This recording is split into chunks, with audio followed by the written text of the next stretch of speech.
Hello.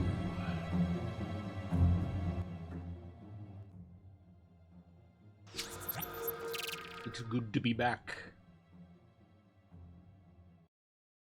for another week of Dungeons and Dragons.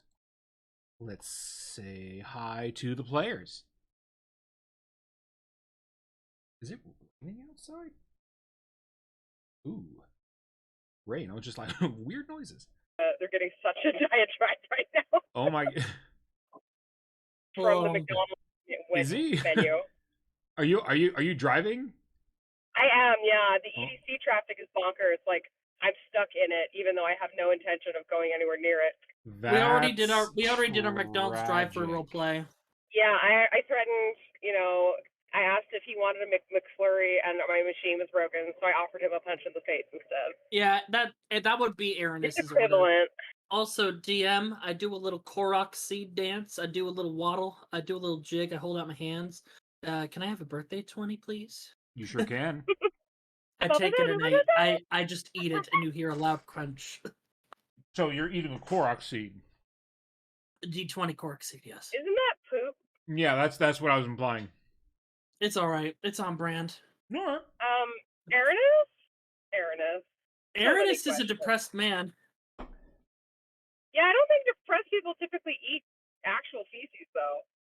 I don't know what happened. Look, he was out for a month. Who knows what he ate during that time? I've been unmuted for less than a minute, and I've already lost all control. You're already really regretting it. Look, that's why we got our McDonald's RP out of the way before you got unmuted. Yeah, I had to ask him about his order if he wanted some fries or something. Mm-hmm. We actually got McDonald's though, which is hilarious. They messed up our order, and so they forgot our fries, and we got medium, but they gave us 2 large as a replacement. I'm eating Yuca fries.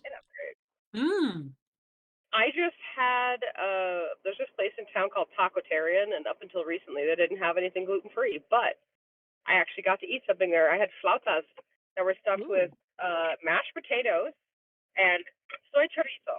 And I eat meat, but that was pretty good. Ooh. How are you, Trez? I'm doing good. Got my new computer. How's it feeling? It's fine. I haven't gotten to really set it up completely yet. Oh my god, Cat. Cat, this is not a spot for you to be. Yes, Cat, do it. Do it, Cat. Well, that's good. I'm glad the computer came in all right. Nothing bad happened to it. Yeah, I mean, I just need to... Pretty much I need a full day to, dedicate to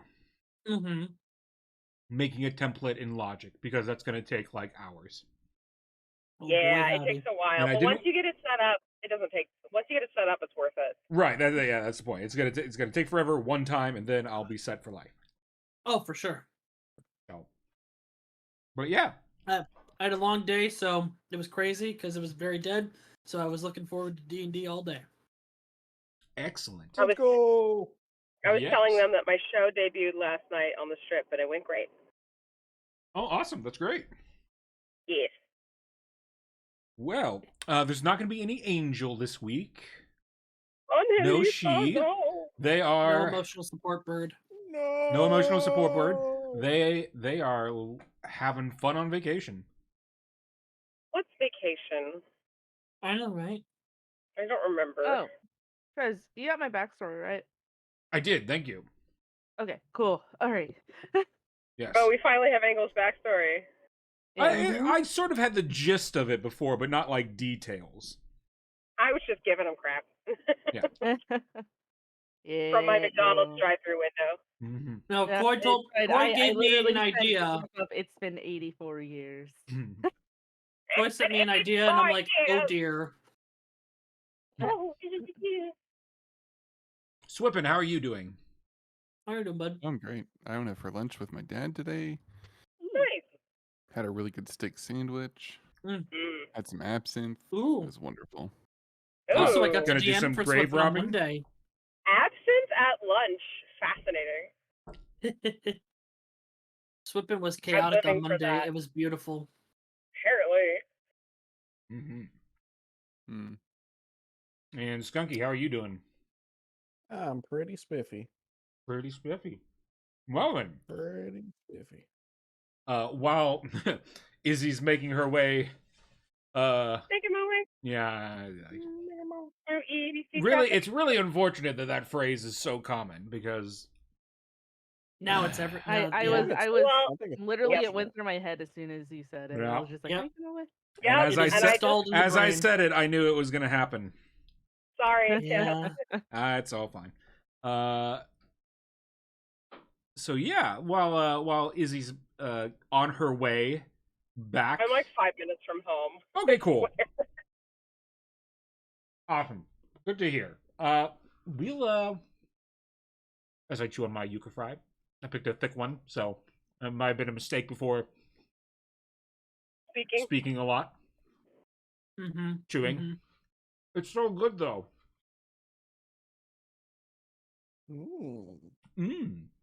So Yeah, you can try. It's really tasty. last time, careful, wife. Wife almost fell over. Last time on Aftermath, the party finished the trials of the mind, body, and soul. And you got some rewards for doing so. Some more costly than others. She now has a gilded hand replacing her right hand, her winged hand, with this amorphous, metallic yet magical, lightweight, gilded hand that has been granted her some powers. She's picked up some wizard cantrips as a part of that. You also got a nifty little book that you guys decided to take a look at, and Chloe found out if you try to learn secrets of some things don't want to be found out. Some things, even objects, seem to have a mind of their own and agendas of their own. And when Clove tried to identify this mysterious book, instead the book, in many ways, identified Clove. No. Regardless, Clove was temporarily feeble-minded, but thanks to you're going back to Campion, so thankfully there were enough high-level, powerful clerics, paladins, what have you, here that Clove's condition has been reversed. And in talking to both Lysander, Sebastian, Inquisitor Jelanus, and Envoy Remilde, you've been giving them the breakdown of the tragedy at Florus, the town that that had their amber crystal destroyed, shattered in an unprecedented event. And in speaking about the druid that you fought, the lone survivor, you guys drew a little diagram of the symbol on their hand, the same symbol that the panther had from Sebastian's childhood. And showing it to Inquisitor Jelanus for the first time, she saw the symbol and dropped the book. Yeah, I pick up my blood hunter log awkwardly and just bring it back to myself. Please don't drop my book. Sorry, Oleandra's turning, so I'm just like, Oleandra turns on her turn. Let me try to mute myself. I'm so sorry. It's like Jelanus has like Kill Bill sirens in her head, and it sounds like an engine revving. It was very funny. It made me laugh. Jelanus looks in complete shock, and she will say, "That's a problem." And she will kind of back away and go to Remilde and whisper in Remilde's ear, and Remilde keeps their composure much better than Jelanus. but you can even tell that Ramilde starts to look a bit uncomfortable. And she says, well, I guess that settles things. All of you will have to report to the capital.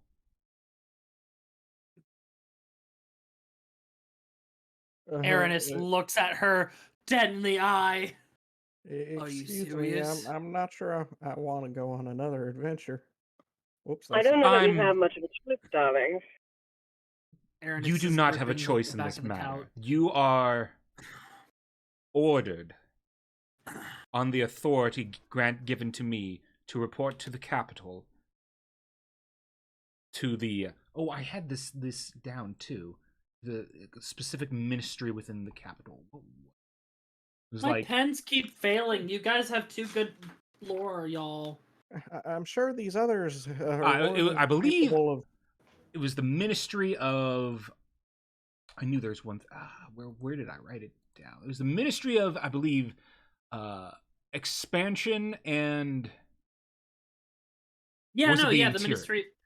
I believe it was for it was the Ministry of Expansion. I can't remember the last part, but it was about the whole thing with the Ministry of Survival and Recovery. That's survival. What it was. Okay, there we go. Yeah, because I remember something similar. Yes, she says, you will need to report to the Ministry of Survival and Recovery and give them every detail about what transpired in Florus. This is unprecedented, and I'm sorry if you have lives here that are being uprooted, but this is a matter now of, well, life or death for the world. When do you want us to go? What if someone with really good handwriting wrote a very detailed letter to send to the capital? That would be insufficient, as it is more than likely each of you will be interviewed one by one. Aranis continues to crush the back of the couch with his hands. Essentially, they need to interrogate us, but in a nice way. Will we be compensated for these acts? What if some of us are not too fond of the capital in terms of personal reasons? Unfortunately, your personal reasons, whatever they may be, are going to have to be set aside in this matter. This incident needs to be reported fully. As for your compensation, I can work on that. Obviously, we will make sure you are outfit for travel for the journey to the capital. I know the wet season is nearly upon us, so that will add some difficulties as well. And clarification, it takes like a few months to get there, right? Right. It takes a while to get to the capital. And with the wet season coming, it's going to be even longer. Oh. Yeah, it's a journey. So this is like, especially since you guys literally just got back in town, after being away for I think about a month, right? It was about a month. 2 weeks there, 2 weeks back. Yeah, that's a month. I think it was a little like a day over a month with because of your sequester into the trials. But yeah, this is this is not the best news to hear when you've just returned home.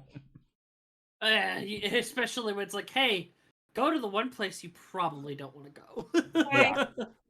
I am actually, speaking of home, actually there now. Hi.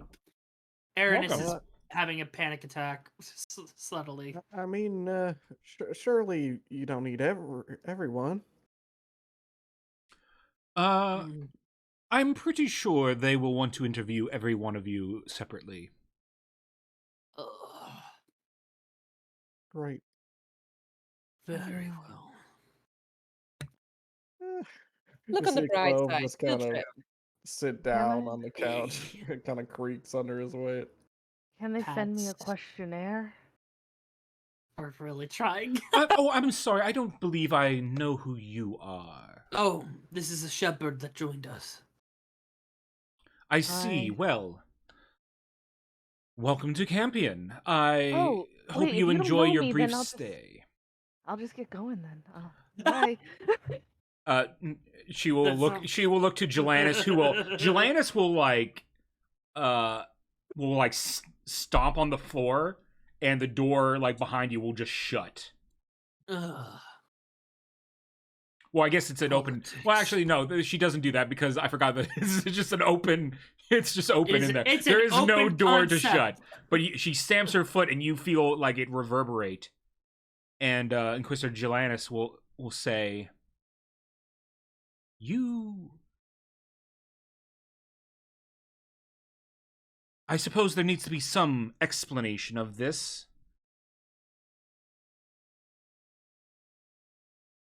What we say here cannot leave this room. This could cause a global panic. And on top of that, until you get to the capital and speak to someone within the ministry, do not show anyone that symbol. That good, huh? Can we at least get some more context? Why has it got you so jostled? Inquisitor Jelannis will kind of try to make herself more. She's riled up. She's trying to calm her body a bit, so she's kind of shaking herself out. And she says, "In my younger days, in my youth, training to become an inquisitor, there were many classes that I had to take. Most inquisitors have a specialty of sorts. Mine was history. That symbol is the symbol of the Cult of Whispers. The rogue druidic sect believed to have caused the Great Collapse. The reason why today inquisitors are so prevalent and we hunt druids is because we are trying to find any that remain of this cult."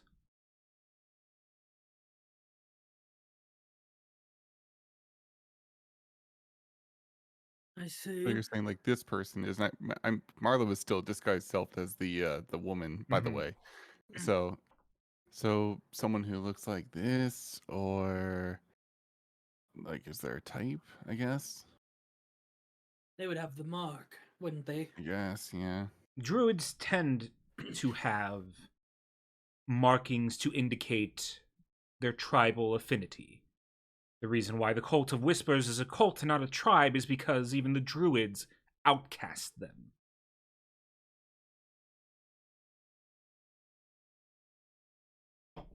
Story, she'll kind of sigh and sit down again, and she'll say, "The story goes, the Cult of Whispers, or this time they were a tribe. I don't. Oh, you know what? I'm gonna roll a history check for her to see how much she remembers. She will. How well did she study? She studied very well. History. That's cool. That D20 plus.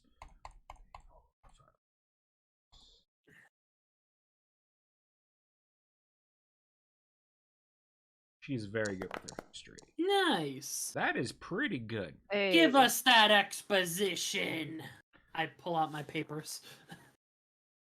During the time of the Age of Luminance, with the magical cities floating and flying everywhere, I believe, if I remember from my studies, the druids on Kano were upset that these cities were just taking resources and giving nothing back. Most of the druid tribes either gave up on trying to convince, the mages of their wrongdoing and giving back to the planet. Some tried to, find a way in politically with those in the floating cities to try and change their ways. And then there were some who decided the only way to stop it was a cataclysmic event. And then this tribe of druids took it upon themselves to enact a ritual, which all accounts recall pillars of light shooting into the sky during the harvest moon.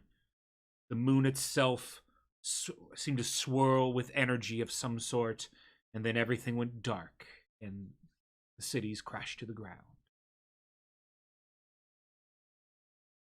Now, in this crash, the Great Collapse, it was believed that the majority, almost all the population, whether they be on the floating cities or on the ground, were nearly wiped out. The Druids nearly wiped themselves out.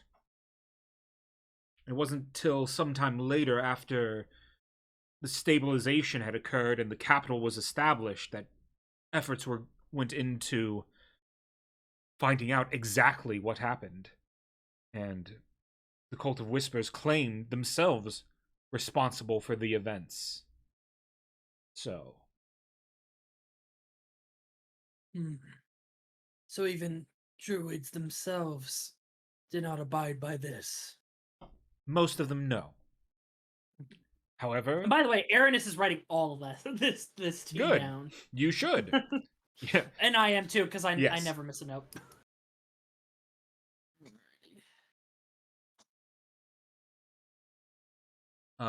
So this is the point where the more you there's a lot of information you guys can get, but you have to ask the right questions.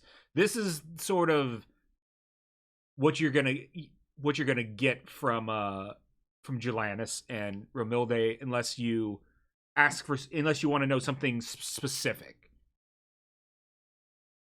Aranis looks. Yep, go ahead. So, have you ever sat in or run any of these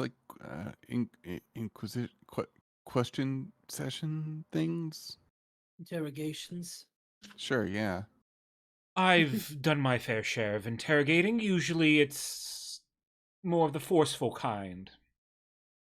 So, what kind of questions are they going to ask us? They're going to ask you exactly what went down, what you saw, when you saw it, what you did, why you chose the actions you chose. Oh, but no, personal questions, who are you, where are you from, who are your What's parents, your favorite stuff color? Like that. Yeah, like that. There will likely be some personal questions to establish who you are. Okay. Aranis winces. Are they going to do any actual checks on that, or can I just say I'm from underground and if you were worried about 57. Whatever illegal activities you're insinuating that you're a part of does not matter in this instance. There are much bigger things that need to be taken care of. I'm just wondering what I can get away with, really. Jelanis will look at you and roll me. Let's see. What should I have? You gotta love Marlowe. What a gem. Let's see. Roll me your choice of. Why don't you roll me persuasion against Jelanis's intimidation? Because Let's see, what does Jelanis have for intimidation? 12. Okay, so it's +6. 17. She looks at you and you feel like daggers sinking into your chest. You definitely get the impression, whether I know that Marlowe is a unique individual, a little bit odd compared to maybe some others, but Jelanis, the impression that you get is that she's taking that you're giving this like I'm gonna fuck around, and you know, and like jerk off and do whatever, you know, sort of thing. So the way she's staring at you is like, if you don't fucking behave, I will cut you down right here. Look, I just want to know where the important questions. I'm going to tell the truth on the important stuff. It's just like, you know, the stuff, if there's things they don't care about, then it doesn't matter what I say, right? So, and then as he's saying that, you see as kind of the elven woman appearance has like turned into like bark and is now like peeling off, and he's just kind of like picking pieces off of himself until it's just regular old Marlowe. It will be in your best interest to tell the truth for whatever they ask. If the truth is so if they weird that believe you are lying, then they will need methods to make sure they're getting the truth from you. So no matter how unsavory the truth may feel, there are ways of making you talk and tell the truth, whether you like it or not. Well, so to avoid yourself pain, I suggest you just answer any question they give you. Truthfully. But be honest. Okay. God. What if it's so weird that they don't believe that it's the truth? Aranis pinches the bridge of his nose. Then they may use methods to make sure that what you're saying is the truth. Got it. I have a question. Okay. Yes. This panther figure, who are they in relation to the Cult of Whispers? Were they its leader? Were they just a powerful member? Gelanis will sort of look to Sebastian and Lysander and will say, I don't know anything about this panther individual. I just know the symbol. What's going on with this panther? Sebastian will say, well, in my youth, long story short, when I was a little orphan boy on the streets, I came across an execution, and this panther fellow had this symbol tattooed on their chest, I believe. Gelanis will look to Romilde and be like, do you know it? Like, do you know anything about this? Romilde will shake her head. I'm afraid that's... Romilde will say, I'm afraid that's not been a part of my career path. I've not gone the... I've been more political in things, you know. I was just checking for... I would assume their death would have had political significance, but I seem to be wrong. It could be anything from a significant... Can I make an insight check? On who? Gelanis, just to double check if she's like, I legit don't know, or if she knows something and she's hiding it. Go ahead and roll insight. No, I believe her. I'm tired. I need a bath. Yeah, like the impression you get is, yeah, she's either telling you the truth or she's not confident in, you know, any other possible explanation at this point. Fair enough. Thank you. It was my main question. Any other questions?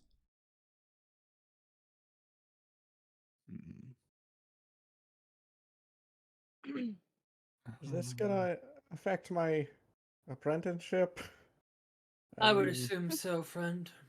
I assume so as well.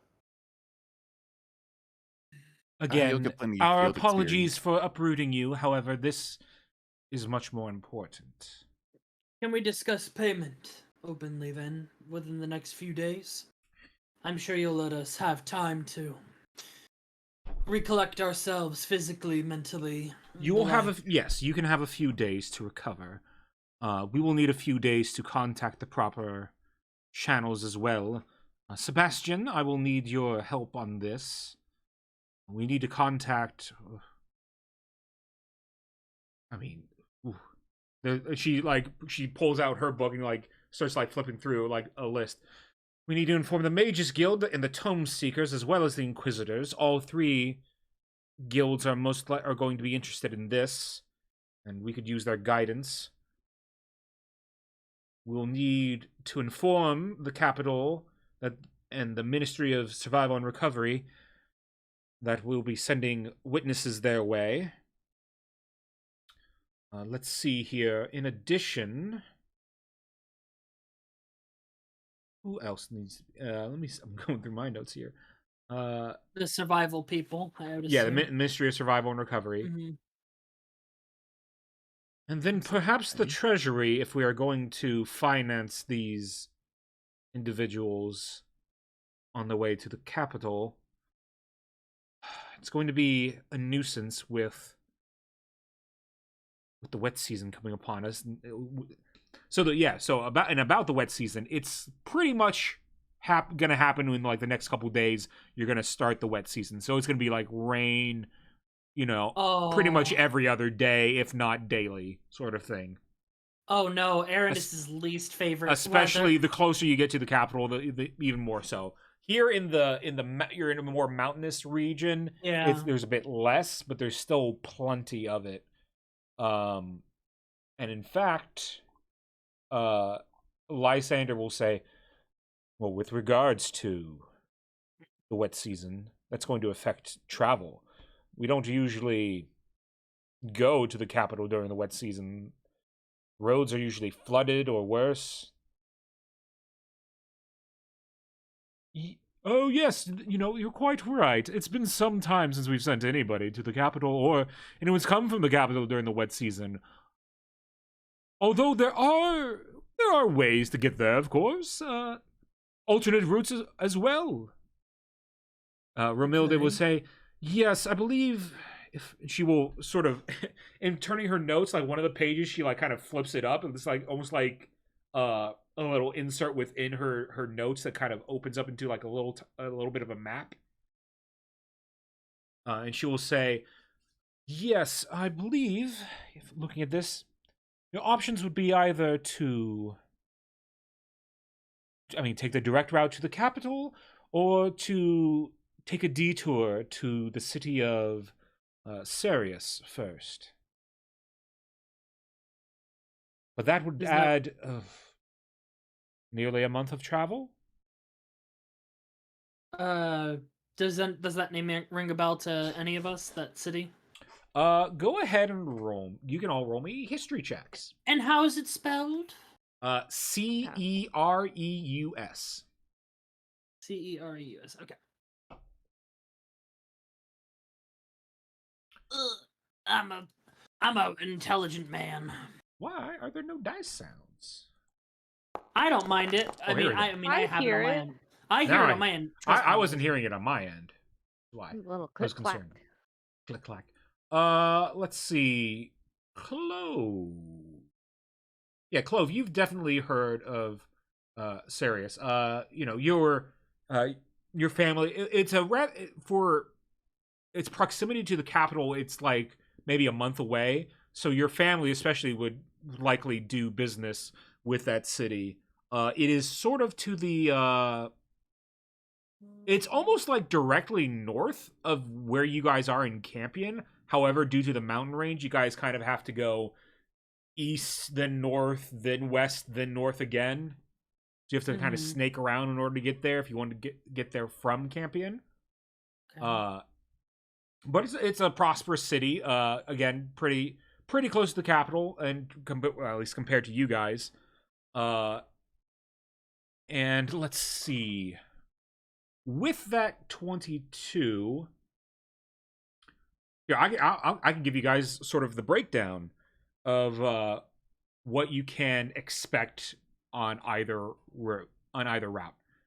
So if you guys choose to go the direct route to the capital, it is quicker, but it's going to be more hazardous in terms of the weather. However, there are some nice things along the way, which those of you who traveled from the capital to Campion would remember. One of the coolest places probably in all of Kano is on the way, which is a place called Rivertown. which is underneath the Great Bridge, which is basically a bridge that goes over the Gloriosa River, and it's a massive bridge.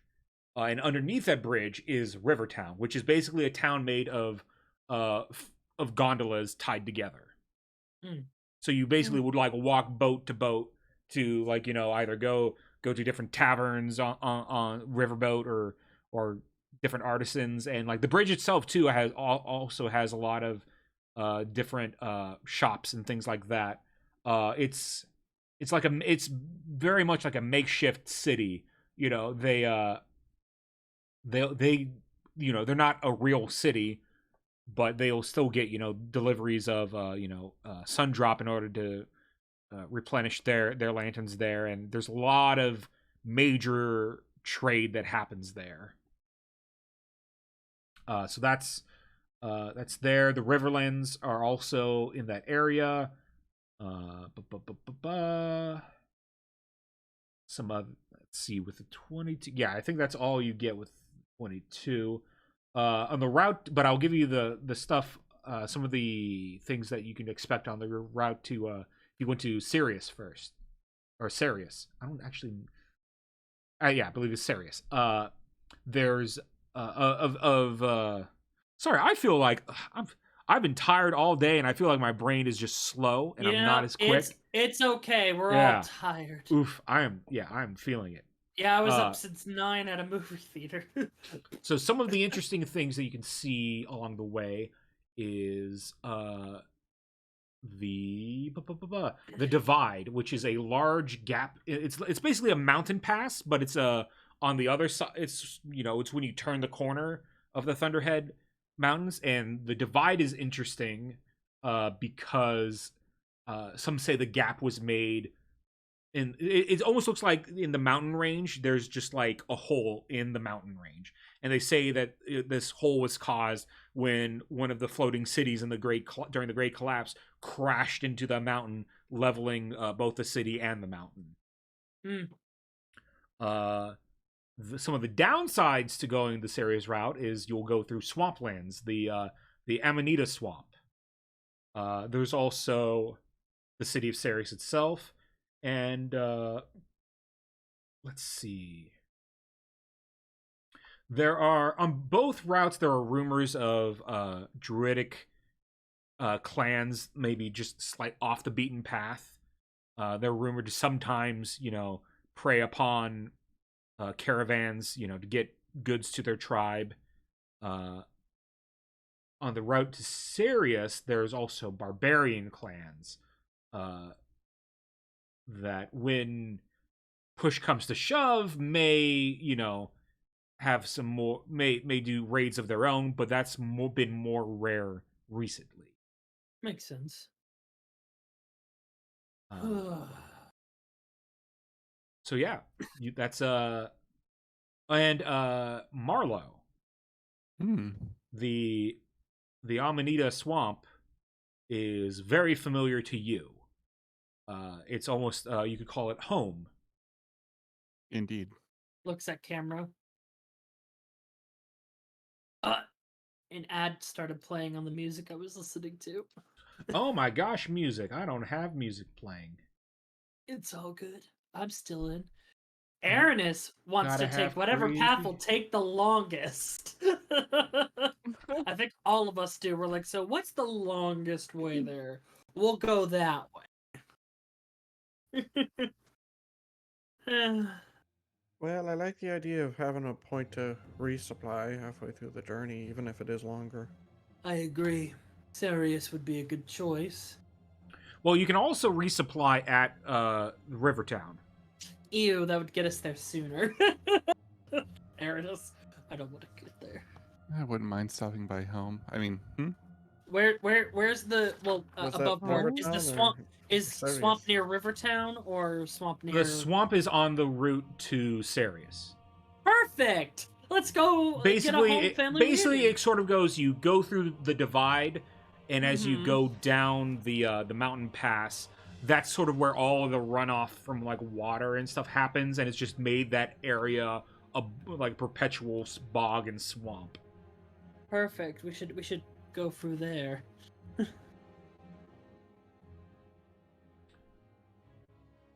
Well, if that's the route you want to take, I think that's perfectly reasonable. It is safer for sure. Let's see. Oh, and actually, this trip may prove even more beneficial. I believe about the time you get to the capital, whoever is assigned to be the new mayor of Campion should be ready to depart with you back to Campion. You'll get to know your new mayor very well. I swear, if it's that Diego motherfucker, I'm gonna burn this house Diego down. would not qualify. Thank goodness. I wouldn't put it. I was just like, I could see it happening. Yeah, no, that would be pretty funny, honestly. Sebastian will say, "Oh, is there any word on who the new appointed mayor will be?" Romilde will say, not that I've heard, but again, that was not something I was looking into. I merely put in the request and notification that the mayor of Campion has been disposed of."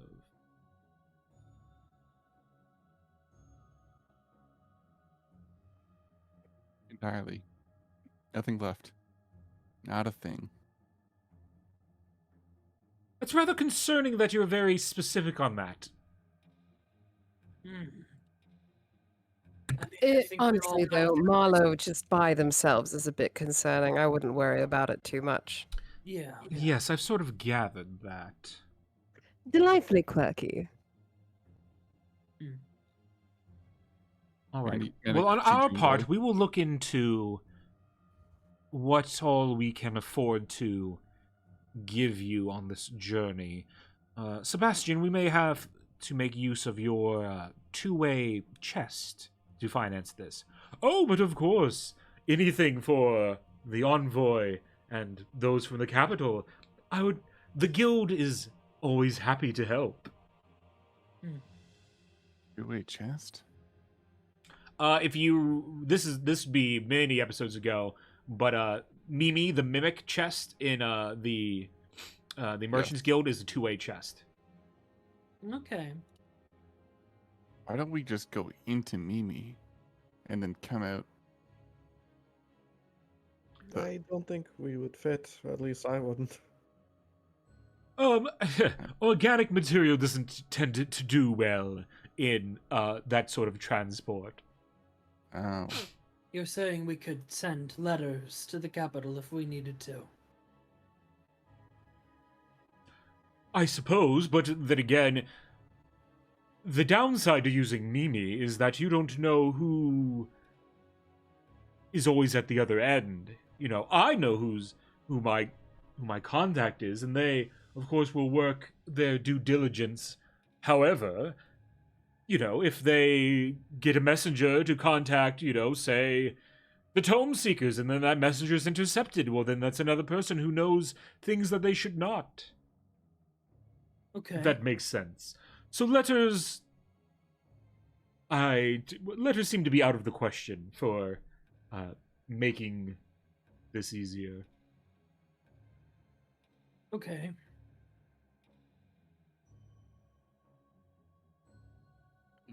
Well, it sounds like we've got our mission. So I guess we should prepare for that. Yes, I would say it will take us a few days to get everything together. So I suggest you relax while you can. And again, nothing that we discussed in here can leave this room. So how are we supposed to give the interviews then? Face palms. Good question, Angle. Angle Lysander asks will with say, genuine confusion. Lysander will say, I apologize because I know you are not from here and you've just been thrown into this, and I appreciate the help that you've given to my friends and colleagues here. That's loosely saying No problem. things, yes. They're dependable. They have skill with firearms. I Even if they don't wear Dabble. shoes. Yes, I don't- that's a whole other thing. But anyway, I know this is not what you wanted. However, this is above anything. A city has been wiped out. I don't know of the. I've heard of the Cult of Whispers, but I didn't know anything, about their symbology or anything like that. But if they, but they were, as far as I know, like boogeyman. They rumor. There hasn't been like. I've known a few boogeymen. You should really not throw that word around too loosely. Yeah. My apologies, Marlo. What I'm trying to say is that if these ancient enemies of the Empire, of Kano itself, are still alive and active, that poses a threat to not only... it's a threat to everywhere. It's a threat to the capital. It's a threat to us here in Campion. If the mayor had that symbol in his sleeve, right? That's what you... Nope, we didn't say anything about that. We just said, the woman. Because we avoided trying to say that there were druids implicated in the death of the mayor. You didn't say that to Jelanus or Ramilde, but you've said that that you thought it was a druid. Lysander, yes, we've told that too. Yeah. Lysander's the one who's talking. Oh, okay. I wasn't sure. Yeah. Sorry. I will try to do a deeper voice for Lysander. You're good. I just wanted to make sure. Yeah. This is Lysander talking. And he'll say, if that symbol was on the mare, then the battle is at our doorstep. The threat could be here. It's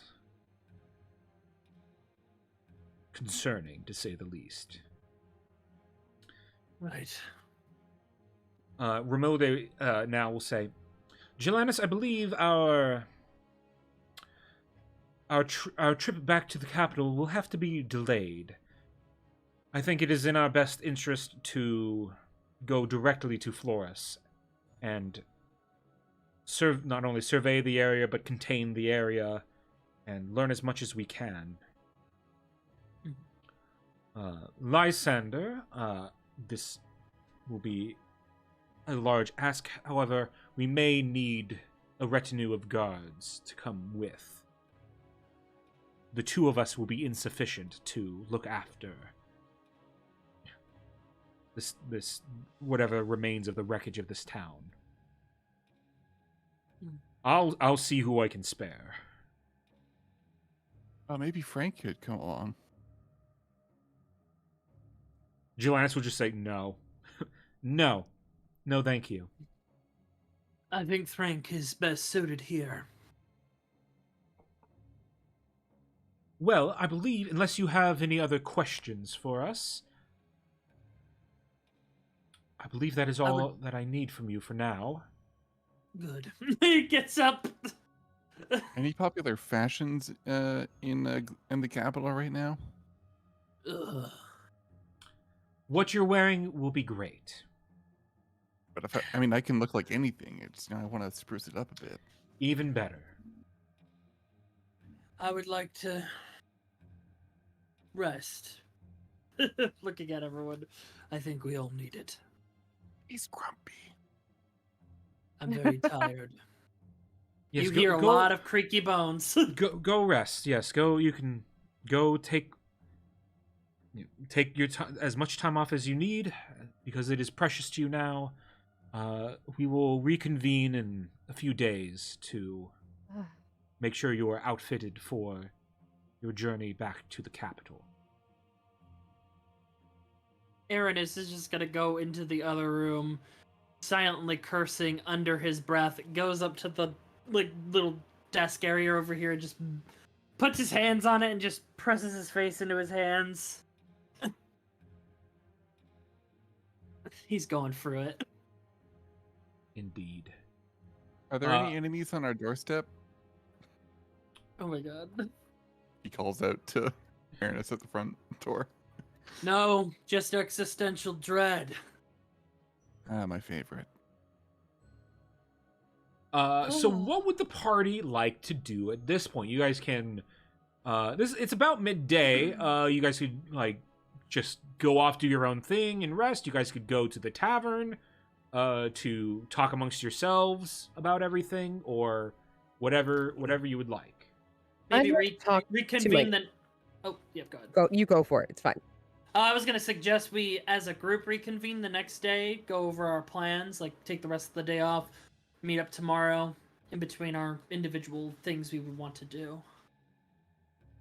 Not a bad idea. I was going to say I'd like to talk to my guild leader here and get some information if there's anything he needs me to do while I'm in the capital.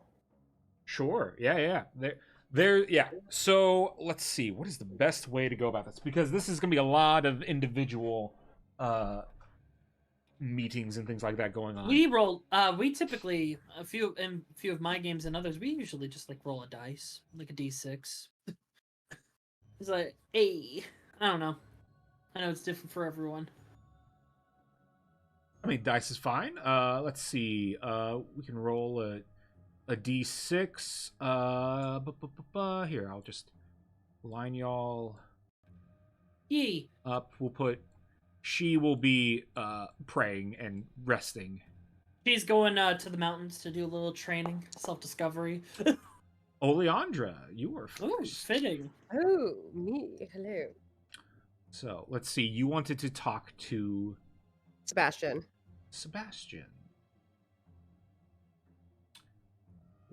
Okay. Second. We'll say you guys rest for the evening, and then the next day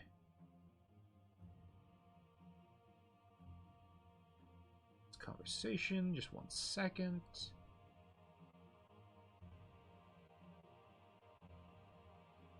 The bot sure does not like me recently.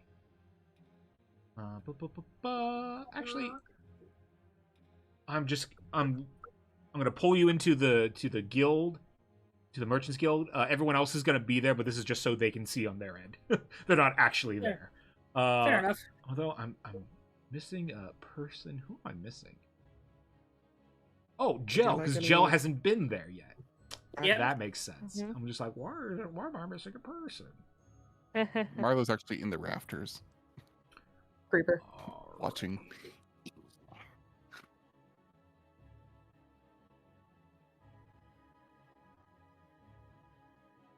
Yeah, as we're walking anywhere, Jill's just looking around, like, kind Wow. of taking the whole area in.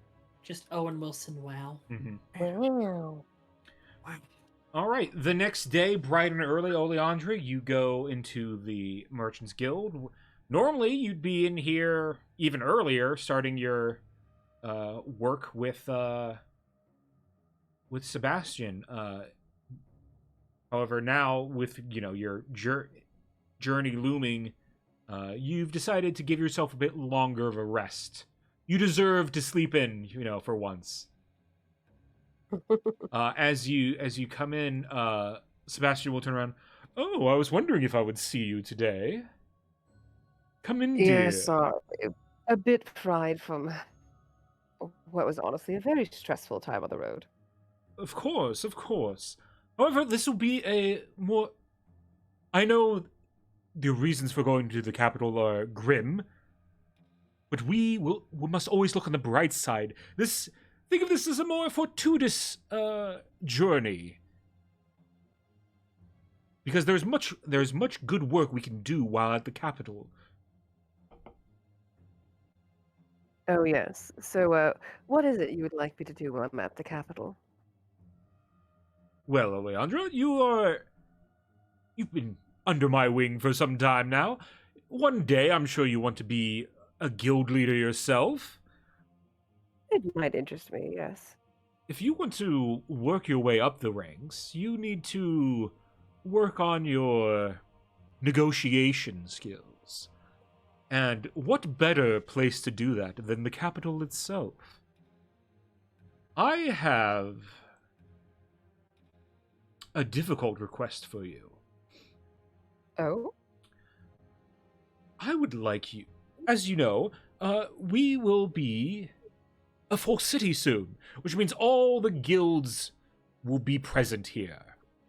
That's more or less the truth of things. However, lately, rumblings have been that the Mages Guild and the Tome Seekers haven't quite seen eye to eye. They're usually competing on the same resources and the same, trying to, recruit the same magically inclined individuals and whatnot. So they don't like each other very much, is what I'm getting at. But I would like them both here, because that would be just more guilds is more business, if that makes sense. It does. So, I would love for you to come up with a way to get them both to come here. So he wants me to bring both the who again? He wants you to convince the guild leaders in the capital of the guild leaders of the Tome Seekers and the Mages Guild to send representatives to Campion to establish those guilds in Campion. Because usually it's less like the capital is the only place where both of these guilds exist. So why don't you roll me an insight check? Ukite. Let me do that. There's my little character. Why don't there we go? That was weird. Insight. Natty 20, baby. Nat 20. Wow. Okay. I was just playing it twice. My foundries are like, I have 2 instances of Foundry open, and they're just like one's like delayed. You know that Sebastian is a very what's the word? Ambitious individual, and he's always, as long as you've known him, he's always had like plans and like sort of like a checklist.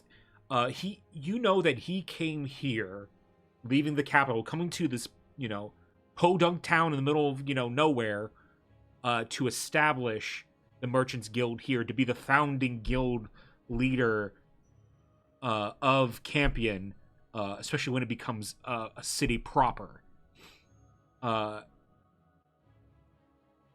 You're getting the vibe that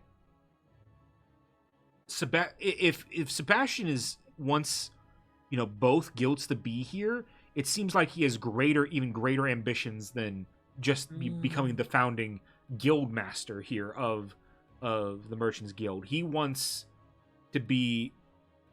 You almost get the impression like this should be like a second capital almost. He wants stonks.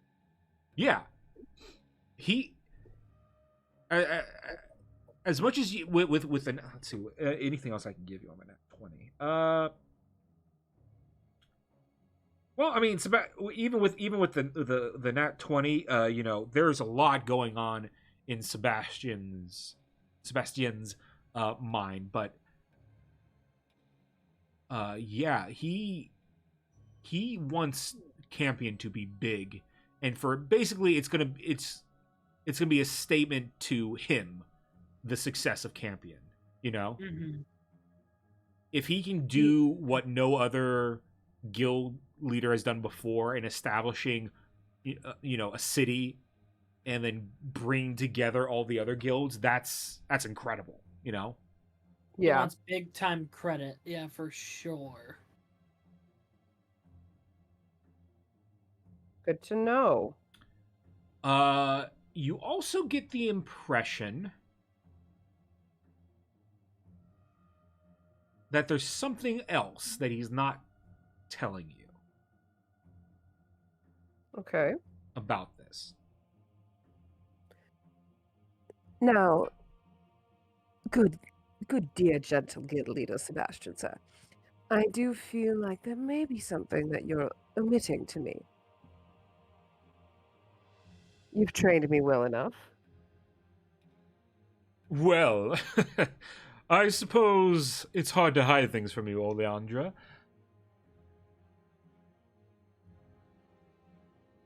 Well, just think about it. Why would I want both the Mages Guild and the Tome Seekers to be here in Campion? Trying to create a rival to the capital, I would suppose. Of course, and nothing would make me look better, which, as you know, I'm all about making me look good. You never. I believe there are a lot of things that we have not discovered yet. We are on the edge of the known world, or the edge of the once forgotten, well, now forgotten world. If we can get all the guilds here, it'll be so much easier to expand more, to find new, whether they be arcane or anything, like the world will be at our fingertips, Oleandra.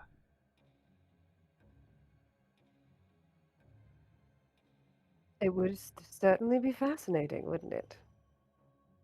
You know me and my I have a a predilection to collect those little fascinating trinkets from the old world, so Yes, and I think there are plenty of those around here. There have been rumors that, near, well, relatively near, I say near, but it could be within, 100 miles of here, for all we know, of, falling cities and things like that in this area. If those fallen cities have resources, if we can get a hold of those resources, why, Campion will be very rich indeed. Campion and bikes. What was that? You kind of cut out. Hello? Hi, can you hear me? Yes, now I can hear you. I said Campion, and of course, by extent, you. And she'll laugh a little bit. She knows his priorities. But, well, just checking. But is there anything else that you could require while we are up there? I know it'll be a few months, but... That's the main thing I would like from you, and I don't think it'll be an easy task. You never ask me to do easy things, but that's sort of what I find charming. It's never easy, but it's always interesting. Please ignore if you would love, if you're one for a challenge, then, well, I can. I suppose I can give you the same test that my old guildmaster gave me back in the day. He and Sebastian will go up and reach over the counter and pull out a bag of gold, and he will walk over and toss it to you, Oleandra. And all of you have been have since been paid for your journey to and from Florus now. So I believe you got a 50 gold advance, and now you get that second 50. Yay, money! I believe that's what it was. And Gel, in your case, you just get a flat 100. Nice. So because you were critical in helping the party. Thunderstorm. But Oleandra, you're given an extra 50 gold. And Sebastian will say, on your way to and from the capital, I want you to change this 50 gold into something magnificent. Something glorious that will blow me away. It's one thing to, to invest and say, look, I've taken your 50 gold and made 100 gold out of it. I'm not looking for that. I want to know your eye for detail. What is something that's been sorely, underappreciated in value that you can bring back using that gold? An interesting challenge.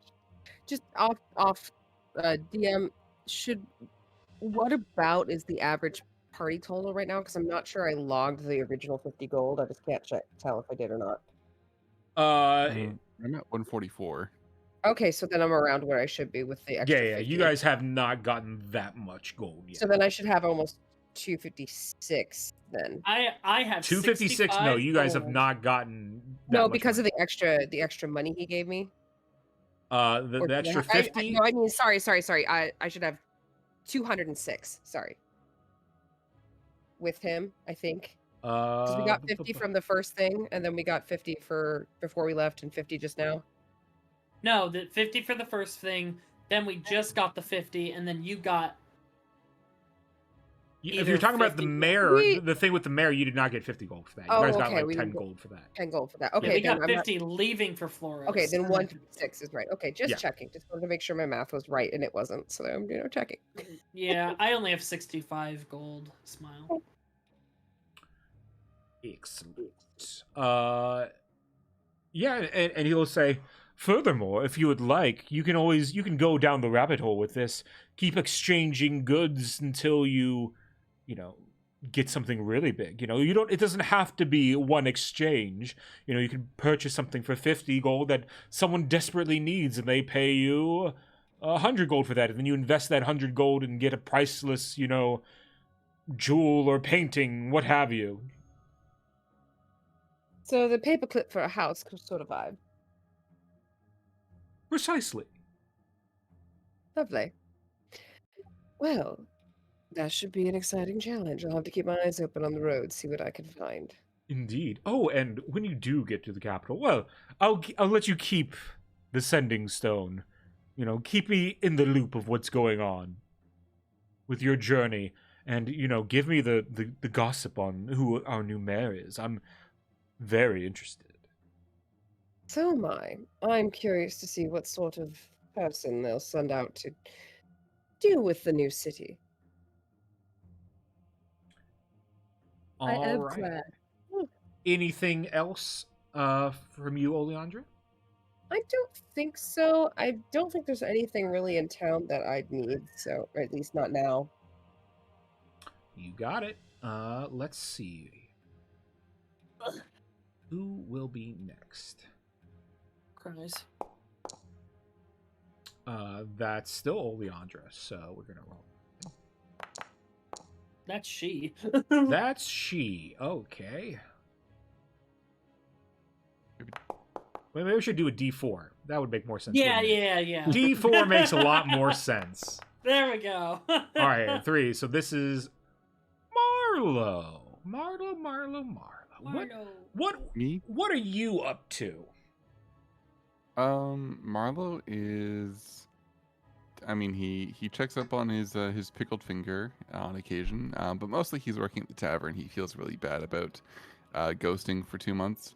During rush hour, he in fact does bring out the astral arms to carry more dishes and cups at once, maybe to the dismay of the patrons and his employers. But all right, give me 1 second.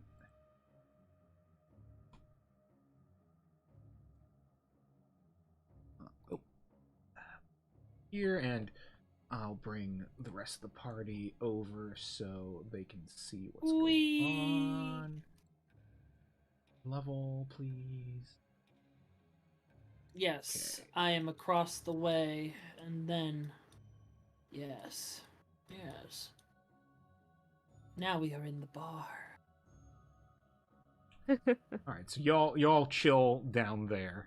At the I'll slob just pile. jump through the window into the bar. Marlo, as you come in to work, make me a perception check.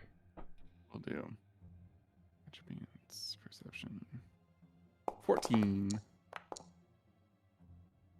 14. You notice most of the patrons here you've seen a million times before. You've seen everybody here, they're regulars. There is a new face in the bar at the table furthest away from you, and this individual they look a little perhaps a little odd. Maybe to you wouldn't necessarily pick up on this, as you know you're quite the quirky individual yourself, but you see a woman, a strange looking woman at this table, and she appears to have a knife in her hands, and she's like, her food's like in front of her, like not touched. She's kind of like staring down at it with a knife in her hand, and she seems to be just like cutting her nails or something like that with it. This is not a this isn't a tavern provided knife, correct? This is a knife she brought on her own. This appears to be her own knife. Okay. Oh, buddy, I think that's a hex blood. I can think it's the fucking Always Sunny botched toe fucking thing. Anyway. Oh, that's a botched toe. Ooh, that's a bad knife. Oh, gotta book it up with some garbage. My toe knife. He'll as he passes by, he's like, "Oh, hey, you're kind of a new face. Can I get you any?" And he kind of marks. Oh, yeah, I get that too sometimes. You notice, and here I'll pull you down here. He just on jumps table. onto the jumps onto the table, squatting, looking at her. As you talk to her, she does not even look up at you, and you notice that she is just, as she's cutting her nails, they seem to be like, she'll like cut the nail off one finger, she'll work on another finger, go to a third, and as she's working on the third, the first finger's nail will basically have almost grown back. He notes that. He'll actually he moves to grab one of the discarded fingernails. As you move to grab, make me a dexterity saving throw. All right. Two hex bloods in a bar. They find love. Natural 20 for a 27. Oh. As you go to grab one, that same knife slams into the table, splitting that nail in two, and she will say, and she will speak to you. It's not polite to take things that don't belong to you. Oh, here. Oh, I'm so sorry. Here, and he snaps off one of his own and slides it across the table. She will sort of like gingerly reach out with her. This whole time she's not making any eye contact with you at all. She's just like staring at the table, but her hand will kind of like come up from underneath the table and go slide out onto the table, gingerly press down on the nail that you cut off and bring it back, and she seems to like put it in a pocket or something. And she will say, "Are you Marlowe?" Uh-oh. Oh. Yeah. I forgot my name tag today, so yeah, how'd you know that? I didn't. I just guessed.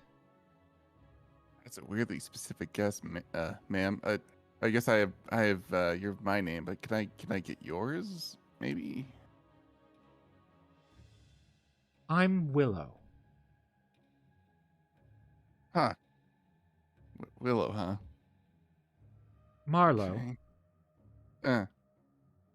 Have you heard from Auntie Lucille? Not for about 13 years, if that rings a bell. Oh, it's been that long. Mm-hmm. Then wait, if it's Auntie Lucille to you, are you one second here, my thing. You didn't name the sisters, so I named the sisters. They're in my background. I'm sorry. Yeah, in your background, yeah, you didn't name Lucy. You named Lucille, but you didn't name Lucille's sisters. Oh, I do. I think I have. I had Hazel and Heidi, but Did fair you? enough. Yeah. No. It's okay. No. I swear I read that over and over. It's in my notes. I don't know. It's okay. I added them later, so maybe that's what it is. Oh, okay. If it was later, I don't know. Well, regardless. So wait, if it's Well, instead of Hazel and Heidi, I had I had Evelyn and Abigail. I'm good with those two. All right. Rewriting history, it's fine. She will say, okay. but she will say to you, "My mother is Abigail. She is also missing." Abby. Oh, huh, yeah. I don't know if anyone else in the party is in the tavern at this point. You maybe for the first time actually see Marlo taken off guard and is weirdly anxious about something. Yeah. It's been a while. You don't know what happened. What here? He kind of tries to press his nail into her hand. You're trying to press Willow's nail? My nail into her hand. I have to go attend the tables. Do you mind if we just do the you know how we, and he kind of points to his head.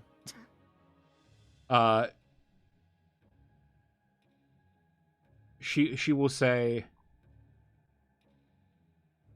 "I can do many things. I don't know what you are getting at. I'm afraid I don't read." Oh, he'll say telepathically, you know how we can, we give someone a little, a little keepsake, and then, then we can kind of talk to them, that kind of deal. Oh, yes, I'm very aware of that. I can do that too. Here, let me Okay. give you something. She will reach up and pull out her eye. And She's got advanced theory. And she will, and as she does so, like blood kind of like pours from her socket, and she takes your hand again. And this whole time, she's just staring at the table. She's not looked at you once. She will grab your hand and then put her eyeball in it, and then she will go up and like press her hand to her face, and as she wipes away the blood, she will like blink, and a new eye will be there. Oh, okay. Well, this one can be, this can go next to my newt side that I keep on me. Okay, and he'll just put it into a fold. Yes, Ooh. I smell pickles. Yeah, I took a finger. I might have clipped a finger off a dead guy. It's okay. He was dead already. Oh, that's. I'm whispering when I can say this in my head. She will say, "Please do not pickle my eye." Oh no, I would to a fellow. Yeah, no, don't worry about that. I have manners, just not with dead things. I see. I'm not very good with talking to people.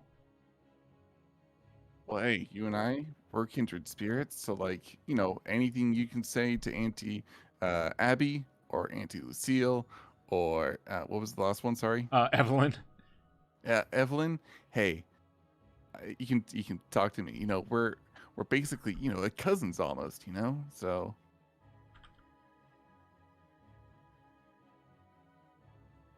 Yes, I suppose so.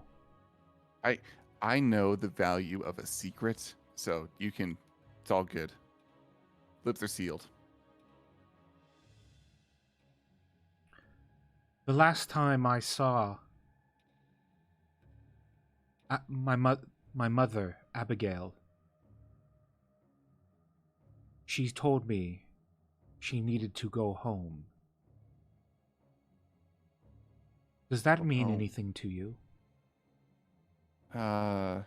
We were already home, so I was confused by what she meant when she said that. I had to go home. So okay, and he's saying this while also still serving tables and stuff, and he's just telepathically saying this to her. So sure, you're like you have like food in your hand. You've given like one person their food, and you have the other person food in your hand. But then you're like talking to Willow, so like the other person at the table was like, is is there a problem with the food? Is this? It looks like what I ordered. Can I have? I've got a 2-track mind. Sorry about this.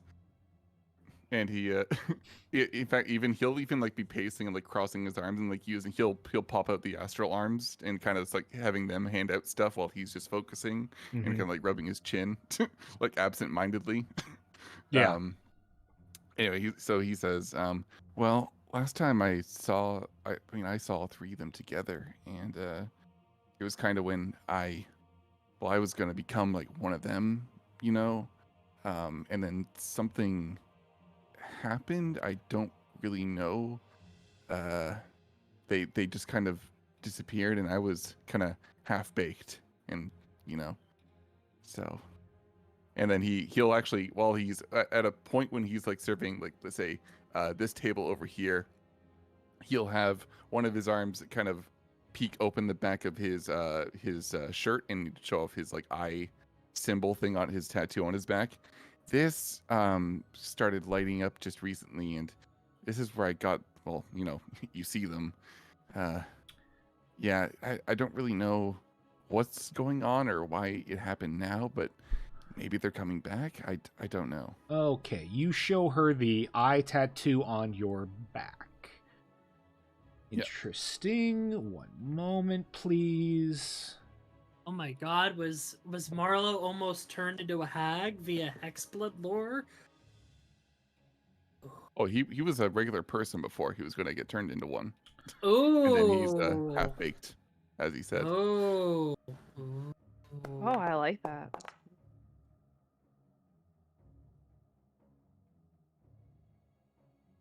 As you show Willow that tattoo, she will let out a horrific shriek. Oh. And she will take the silverware that's on the table and gouge out both of her eyes. Oh. Okay. The whole bar, you know, turns and sees this, and they're like, everyone's, you know, mass panic is going on.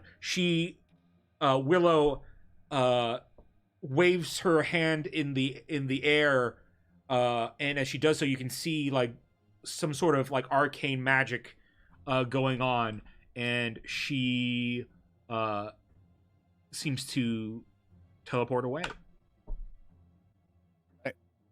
She didn't pay her bill. She did not, but she also did not eat any of her food. Oh, fair enough. Huh. Marlo's gonna go over to. He'll drop whatever he's holding, or with whatever the arms are holding, and he's gonna go over to where she was sitting, and just like, I don't know. He's trying to look carefully. The arms are like tearing legs off of chairs for some reason to like help look around. Make me a perception or investigation. I will do perception. Yeah. 14. I'm with the 14s. I found like 14 for perception. With a 14, you don't find anything. However,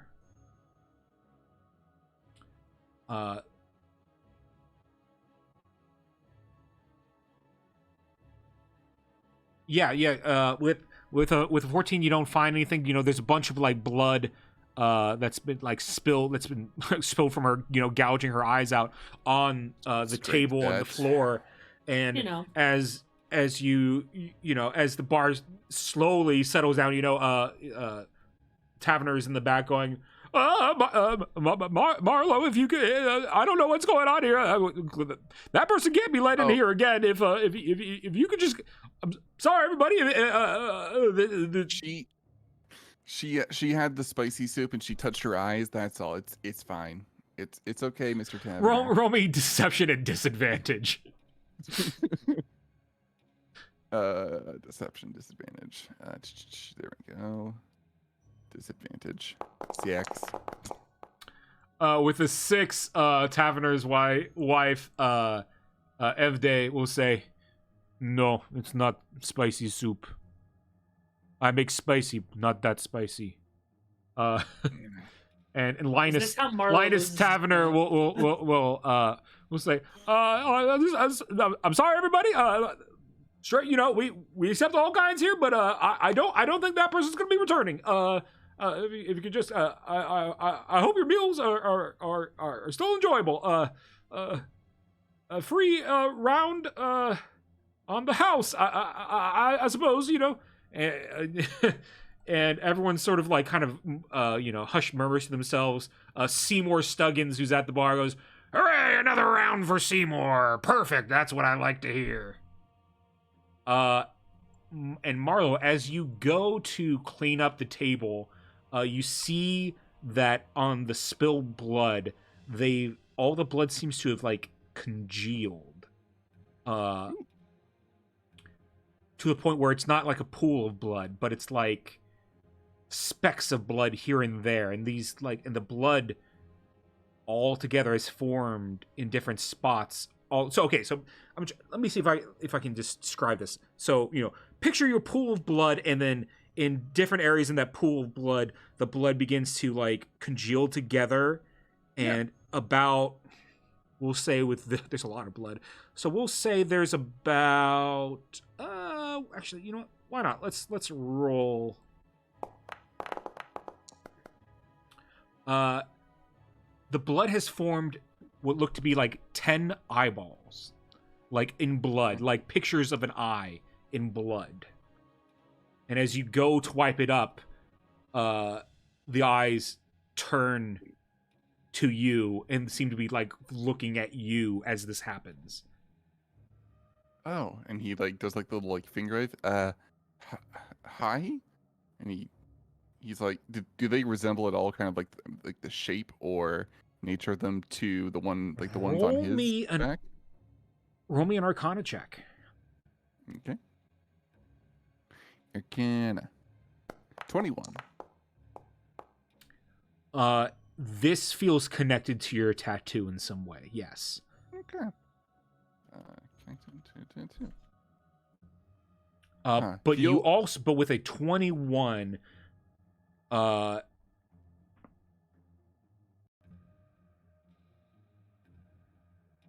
a 21, as the eyes of blood turn to like look at you and appeared, and they're like looking all over you. They're like almost like it's the eyes are like analyzing you. Mm-hmm. And then as that happens, what does Marlo do in this instance? Well, initially he was going to try to scrape some of the blood under a nail to keep it for later, but right now he's more concerned with where Willow went. So he goes, he goes to telepathically say, actually, wait, what's the range on that? It might just be 1 mile. Let me see here. What the range on the telepathic is 10 miles. Okay, so he's going to say, look, I don't mind that you didn't pay for the food because you didn't eat any, but we should at least be polite when we leave. What was that about? She will say to you, "I dare not speak on what I saw, but there are horrible things from beyond."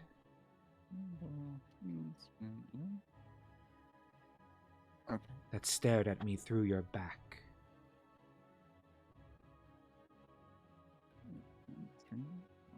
I felt myself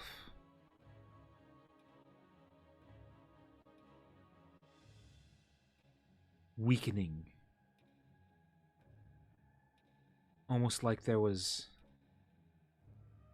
a fire within my body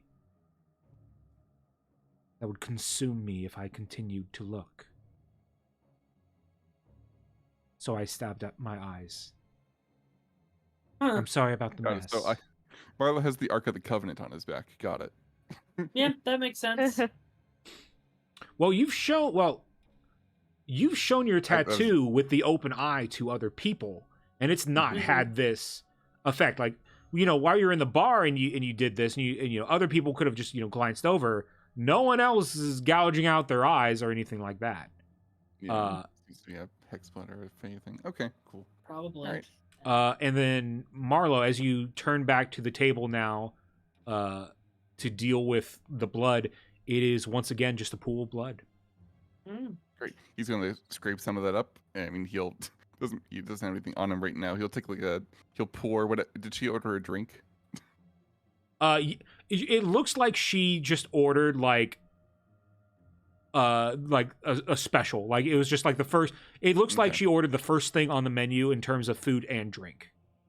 Gotcha. Okay, so if she has a flagon, if there's a flagon at the table, he'll upend it, like turn it out, and then just kind of like awkwardly try to like scoop or like you know like put his arm on and just kind of try to like corral it. Roll into me the... sleight of hand because that's gonna get you some looks.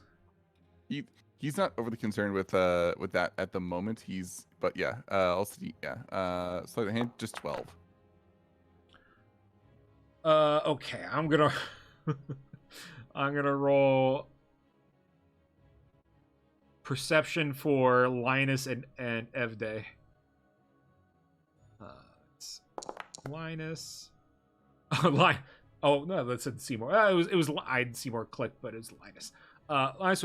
Marlo, you can't use our flagons for that. Please just use a rag and just clean it up. Just get it out of here. Sorry, Mr. Yeah, it's just gotta go before it stains the table, Marlo. Okay, and he'll take out a rag and start. I guess he didn't quite get too much of it in, so I'll clean it. Sorry, Mr. Taverner. What the fuck do you know? He says under his breath. But then he'll get a rag and he'll keep the rag though.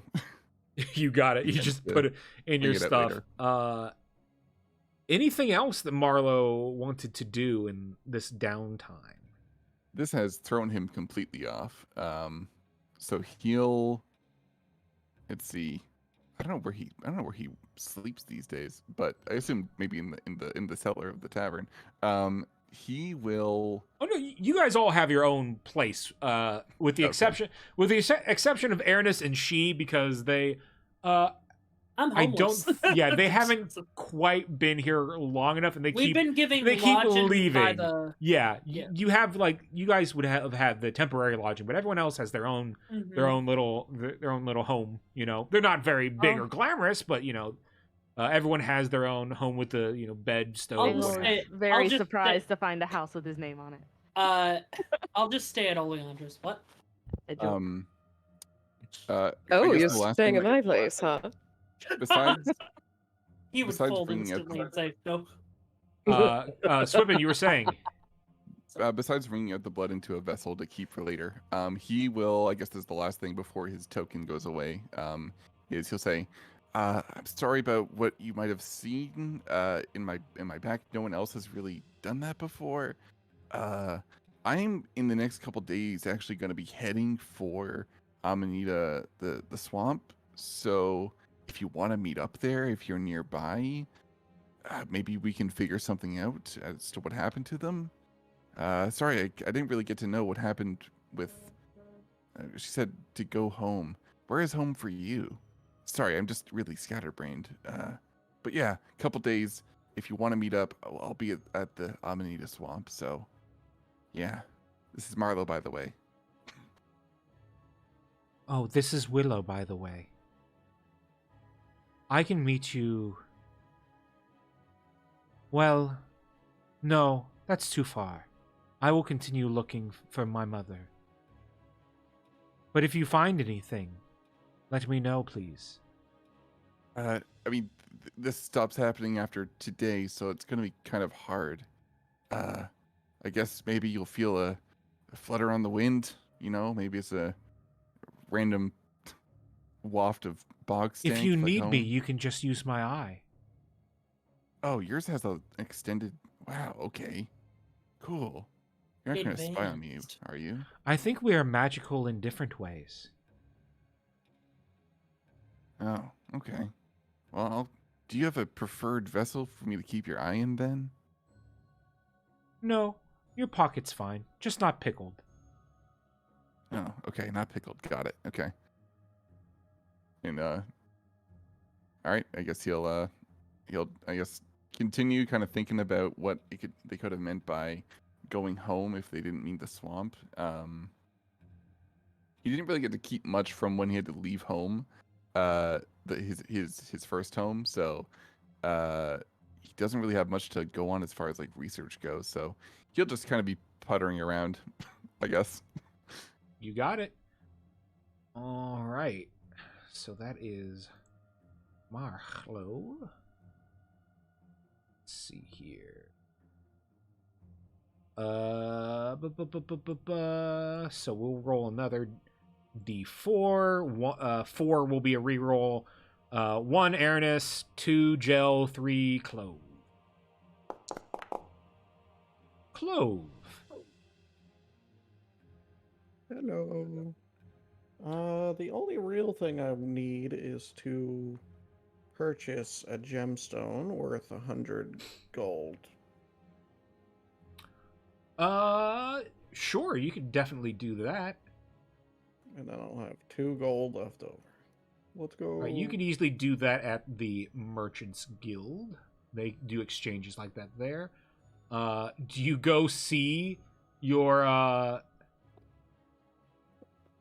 Well, he might see me across the tavern here at the moment. Oh, well, you guys are just in here so you can see the action and not have like a black screen. Sure. But for you, if you're, are you going to the potion shop?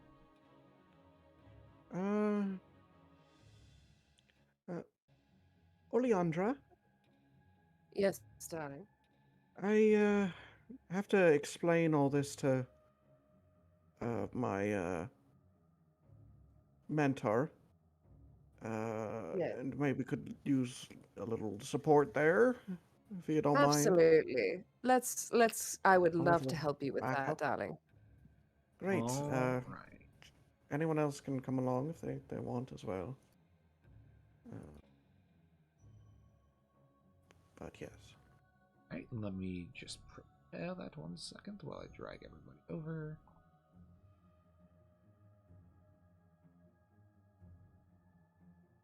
All right, so in the building at least will be Oleandra and Clove, and everyone else is just there to... Yeah, if anyone else Watch wants to tag along, feel free. But yeah.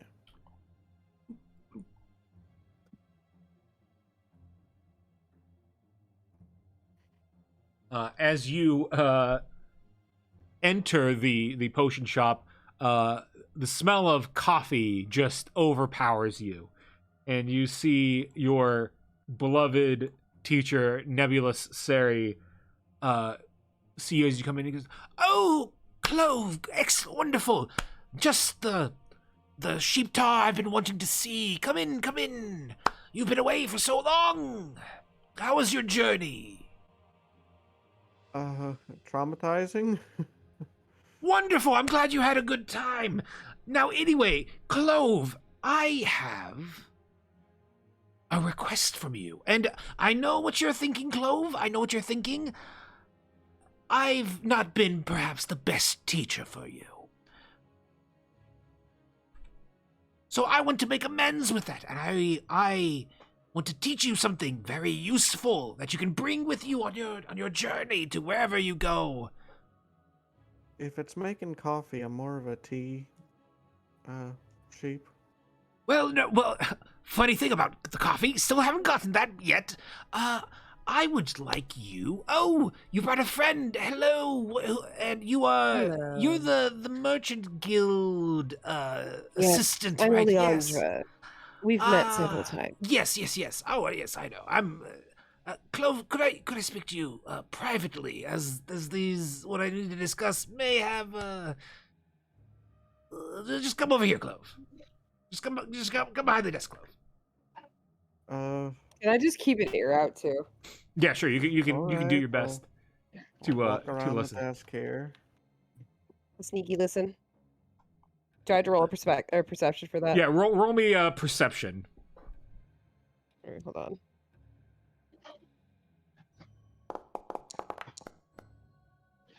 shit. On a 10, you might be able to get a word here or there, but you're definitely not going to know what they're talking about unless Clove shares it with you later. That's fine. Nebula says to Clove, "All right, look, we need to steal that coffee, Clove, and you're going to be the one to do it. Hooray! Because I have to keep appearances here at the shop, of course. And I know what you're thinking.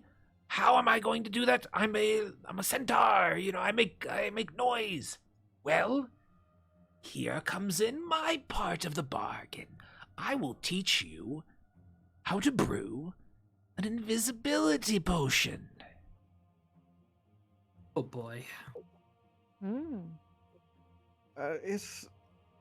It's like very expensive, right? It's like multiple hundreds of gold, if I'm remembering correctly. Yes, it's quite expensive. Then no. And I'll kind of say this at a normal volume as opposed to whispering. Clove, I will give you an invisibility potion for you to get this coffee and bring it here. And you will learn, and I will teach you how to make this potion, Clove. With respect, I've been tinkering with my magic here and there, and I think it's just a matter of time before I can cast that just as a spell. Clove, you're killing me here. As opposed to But if you recruiting me into thievery? It's not thievery per se, it's, You literally said the word steal. Did I, Clove? The words are so charged, Clove. Yeah, just say no, buddy. You can do it. Nebula Siri, I don't think our apprenticeship is going to work out for just a number of reasons. It's like I'm going sent away for multiple months here. And that's just the first reason of many, I think. That's fine. That changes nothing for me, Clove. Look. What? Okay, then. Fine. Make me a deal, then, Clove. What would it take? What could I give you to do this task for me?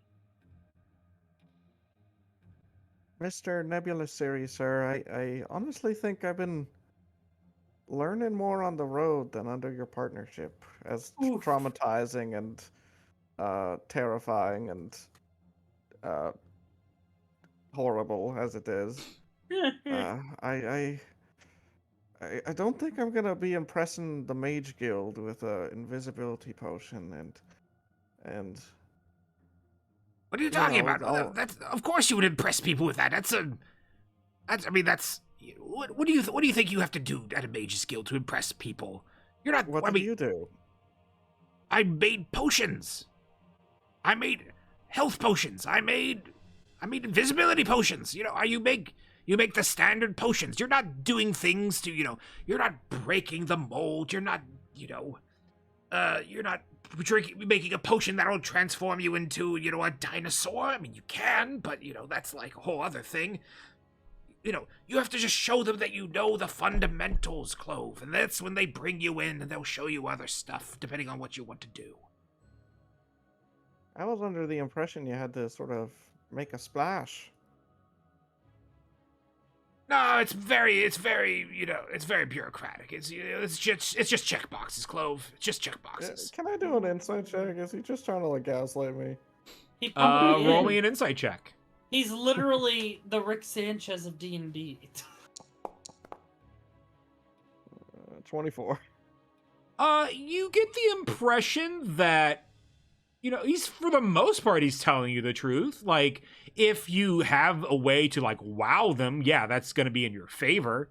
But, he seems to be actually, for once, pretty honest with, you just show them that you're, a capable, magic user, and, you'll be able to, do whatever. You'll be accepted, and then, from there, they will train you, or offer you whatever.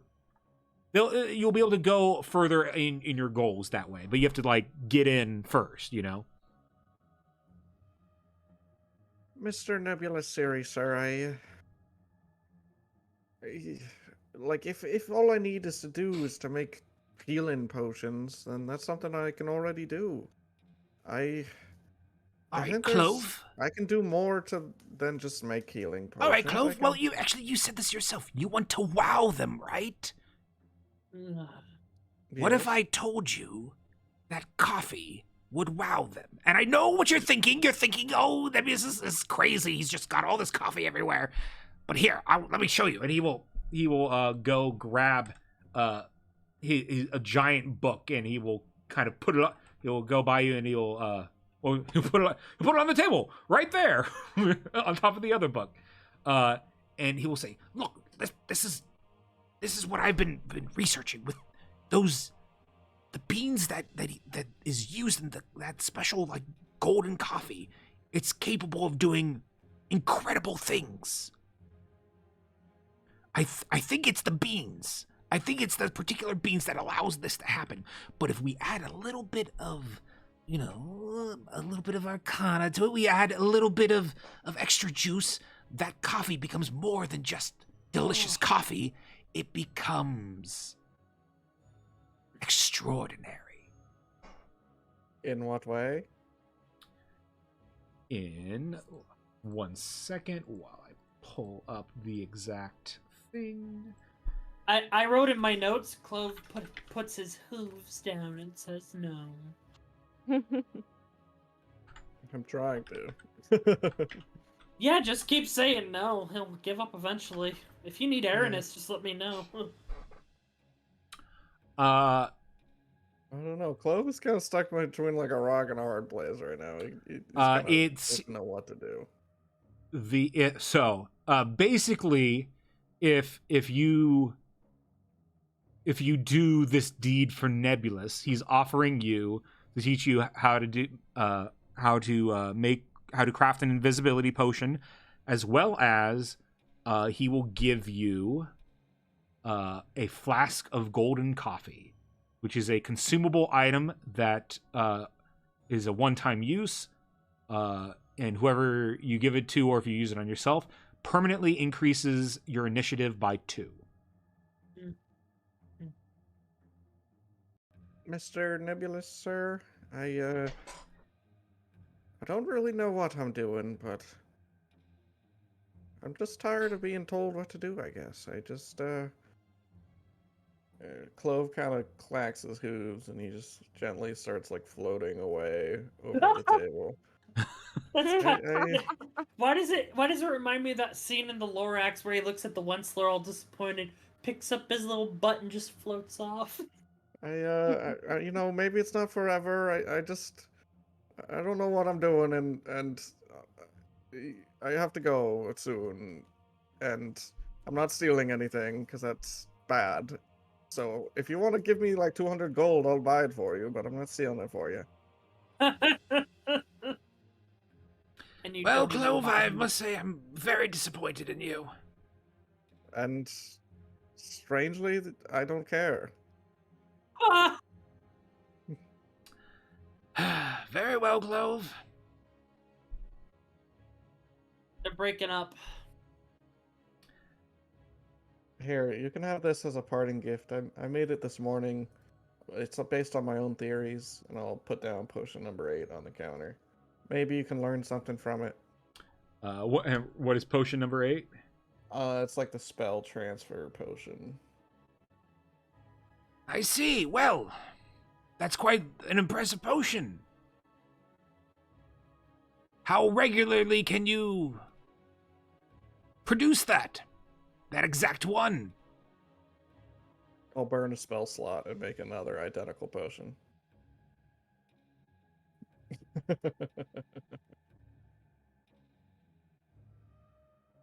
Very well. Well, I just made one. I'll put that one on the counter too.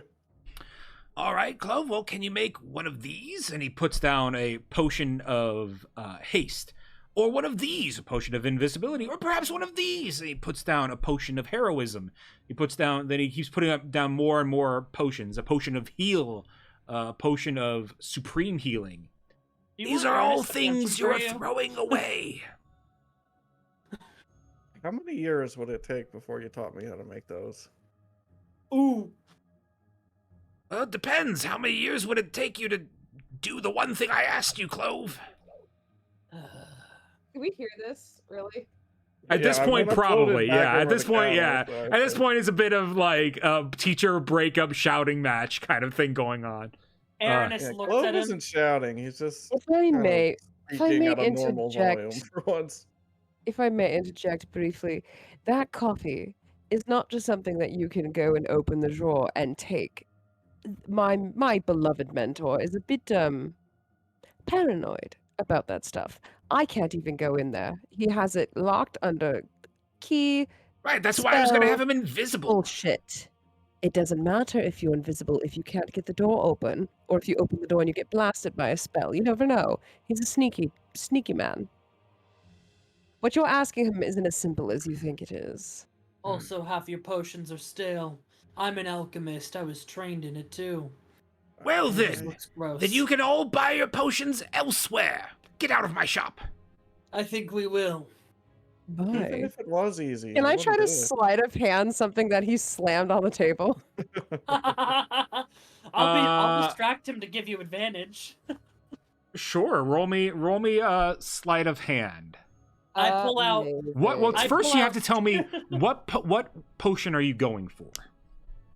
Remind me what was there again? Heroism. Heroism. Haste, heroism, heal. invisibility, supreme healing, heal. Yep. Which one between supreme healing and heal is better?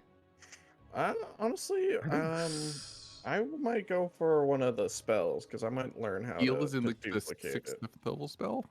Hold Yeah, on, not heal. That's kind of my past my foundry abilities, is but just not working right now. Give me 1 second. I'm going back to it it. would be funny if you joined the invisibility spell and then I reverse engineered it and learned invisibility. Also, Then we come back also, and steal hello, all his Angel. stuff. I've been. Angel's so I good. didn't even notice that you were here until like just now when I was like looking at things. I'm like, She's oh my just god. chilling. Sorry, got I got that. kicked out. Welcome. I'm just getting back in. Well, which one do we think is the most useful? Do you really think invisibility is all that useful if you're going to get it in a few levels? I don't even know if that's true, but but you know, it's something Clove thinks is within the realm of possibility. I'll go for haste or invisibility. I feel like the other ones would be too expensive to make regularly at this level. That's fair. Well, how about this? I'm going to roll. There were 6 potions you put down? Yeah. I'm going to roll d6. And we'll put them in order that you listed them. How about that? Sure. Grabbing Good idea. something And- Lowest number, the lower than. Okay, so you're going for a potion of heal. All right. And while she's doing that, Aranis is gonna look at him. He's gonna pull out his kit. It's like, come on, you could have taught him all this stuff ages ago. Do I That's get a advantage? children's kit you have there. I would give that to a toddler. That has nothing This to do is with what I from- can do here. This is from the Crimson Sect of Blood Hunters. I don't know what you're talking about. Oh, do they sell potions there? Doesn't seem like it because they're using a child's toy. They teach us how Oleandro, to roll make me, our own potions. roll me a sleight of hand. I'll give you advantage. Aranis is. Aranis is Ooh, just good thing you had that smoking. advantage. Like it, yeah. All right, with a 24, you were able to nab that potion of heal. Now I'm gonna roll to see if. So he doesn't see you take it, but now I'm gonna see if he realizes that it's gone. If that makes sense. Yeah, that makes sense. Does he have disadvantage because he's miffed? Yeah, you know what? Sure, I'll give him disadvantage. Let's see. Mr. That Nebulous is alright. a big potion though. Yeah. So, Worth a shot. all right. So I'm gonna call this He's rolling at disadvantage.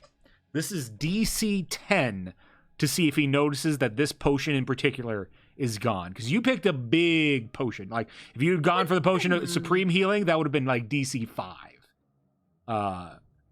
So you picked a bigger potion, so he's more likely to realize it's gone. Let's see. Oh god. That was at disadvantage? That was at disadvantage. He rolled 15 and a 19. Jesus. Wait a minute, wait. What? He goes, like, looks under the table. Which one of you took my potion? I don't know what you're talking about. Took what? Oh, I Now see how it is. Now the gaslighter is the gaslightee. Look, I don't know who took it, but my whole point was I wasn't going to steal for him. And same goes for you all. I don't want to be with you if you're going to be stealing as well. I don't know who took it. But put it back, and I'll kind of just like float away. I'll float away. Float away. So we're not putting it back, are we? Just the image of just Clove floating, like. Hey, I mean, if you don't put it back, that's up to you. But Clove might think less of you, and that You is don't even worry, worse. No one Clove knows thinks who less it of Aranis. is. No one thinks less of Aranis than himself. It's okay. All right. Which one of you did it? I'm going to like, is there somewhere that kind of looks like it's a place he didn't, do I notice there's like somewhere he didn't look that it could be theoretically if it got knocked over? If you want to try and put it back, I would say you got to roll me sleight of hand. Aranis will wait by the But this door. is gonna be Well, I'll make it look like I'm looking for it. I'll give you a. If Aranis is by the door, I'll let you do this as a straight roll. Straight roll, sleight of hand. Close to a 20. 14 again. Yeah, you're able to like. If you looked a little closer, you would have seen it was right here. He will like mumble under his breath and grab the potion and put it under. Or is this? Like, get out of my shop. You get out of So my shop. long has been. I hope you enjoy never working with the Merchants Guild again. Bye. Your ass got blacklisted. I'm gonna send Sebastian a message. That's not how it works. I'm just gonna send We Sebastian a message real quick, and I'm like, I make medicine "Sebastian, for the whole town. That's not how this works. I'm feeling especially petty right now. Is there any way that we can fuck with this asshole potion maker?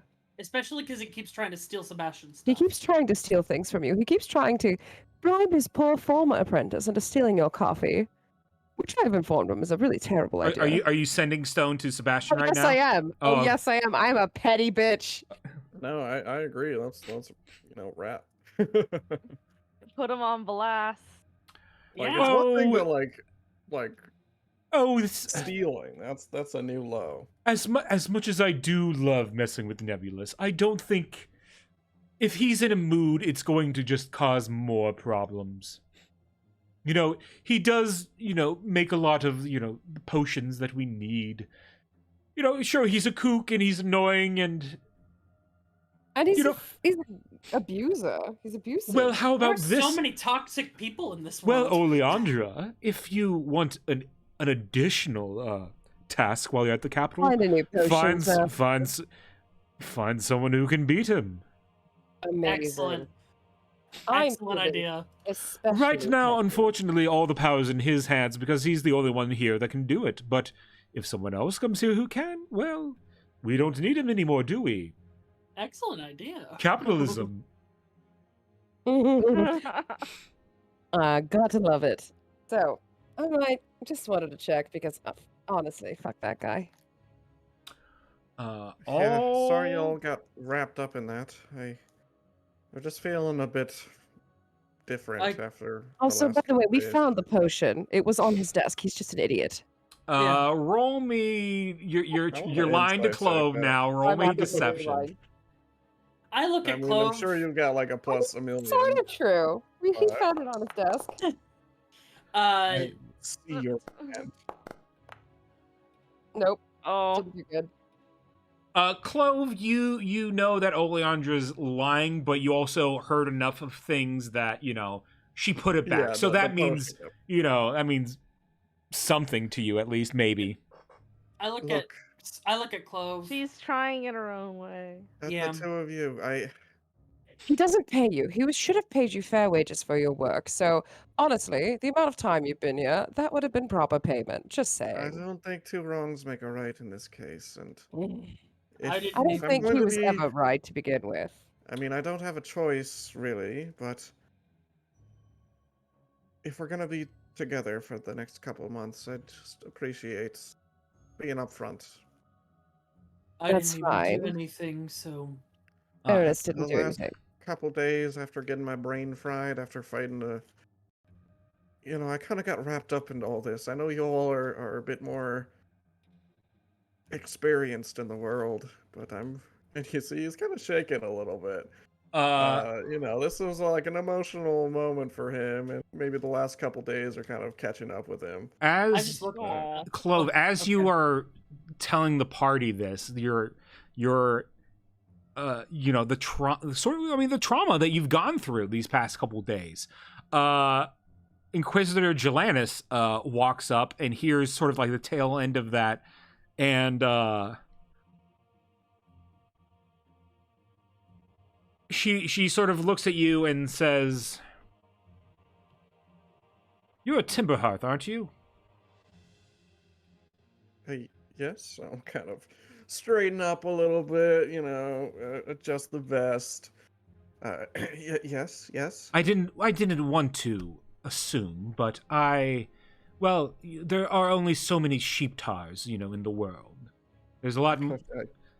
So I get that. I get that. Why?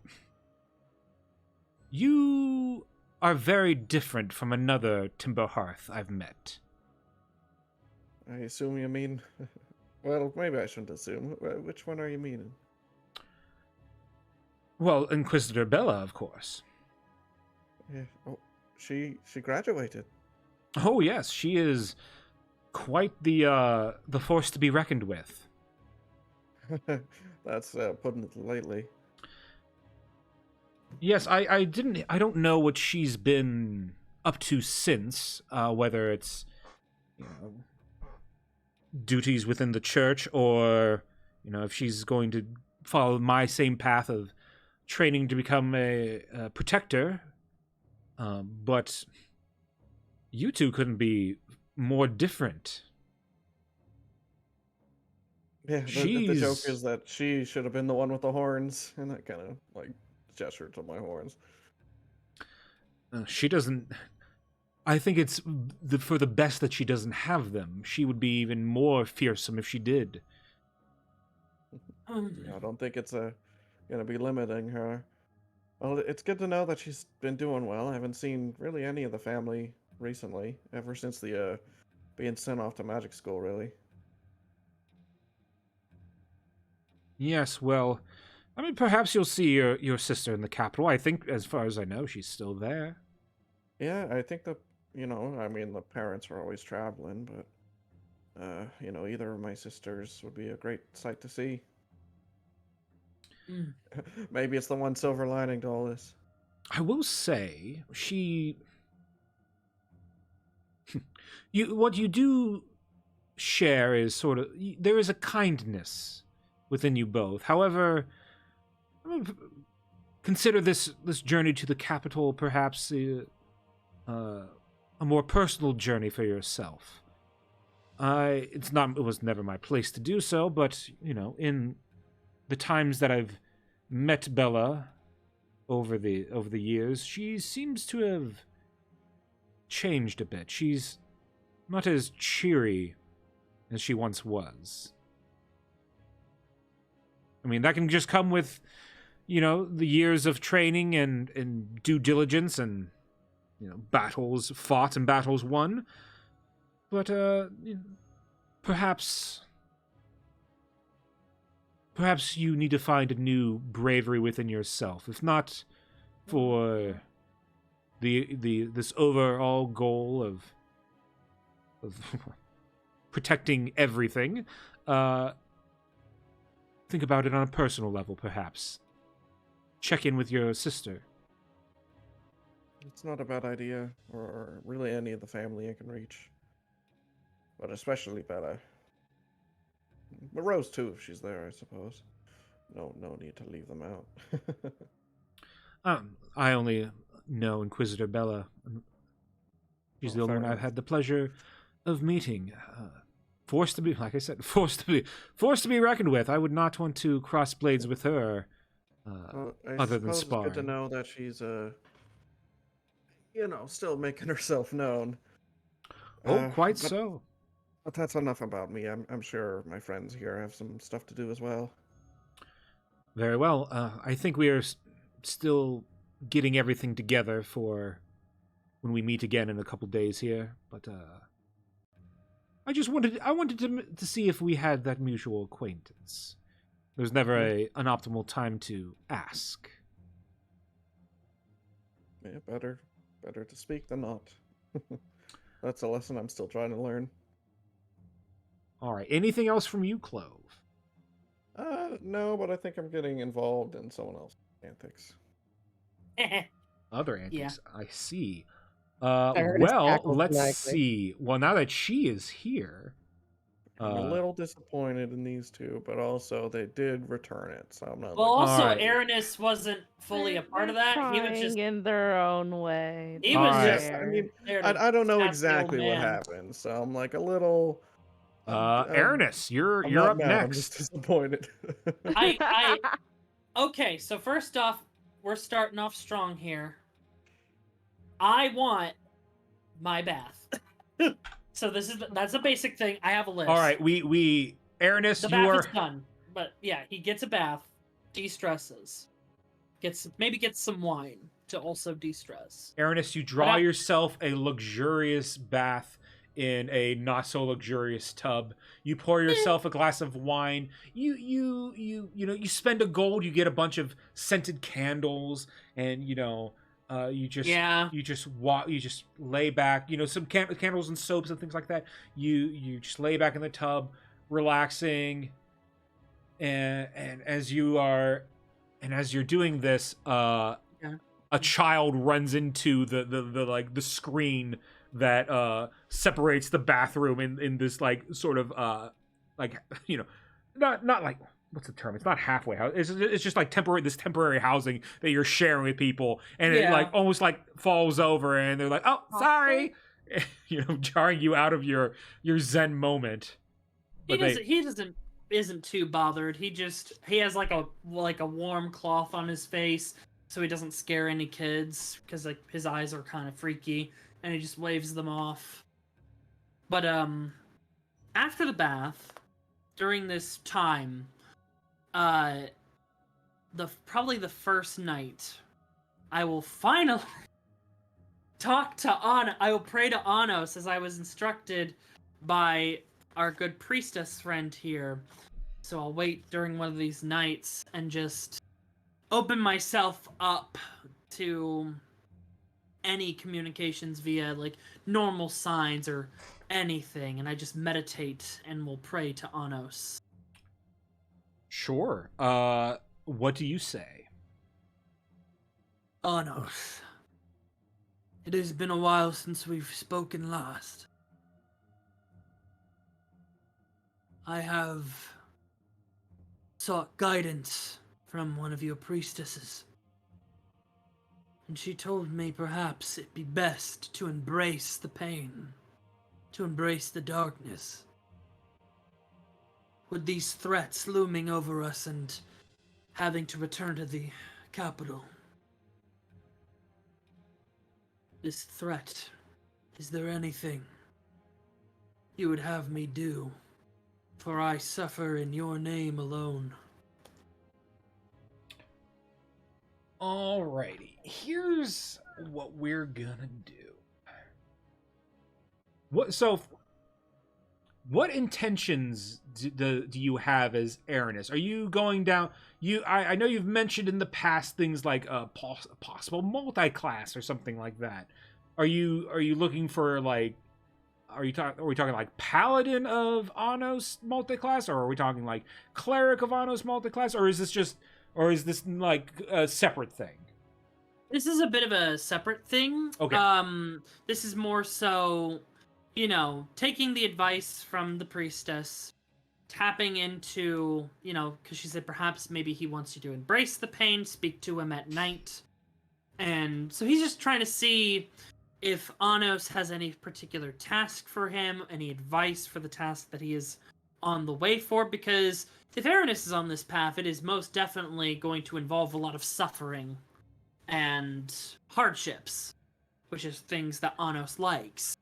So he just kind of wants to get an overall vibe check and check in. Sure. Okay.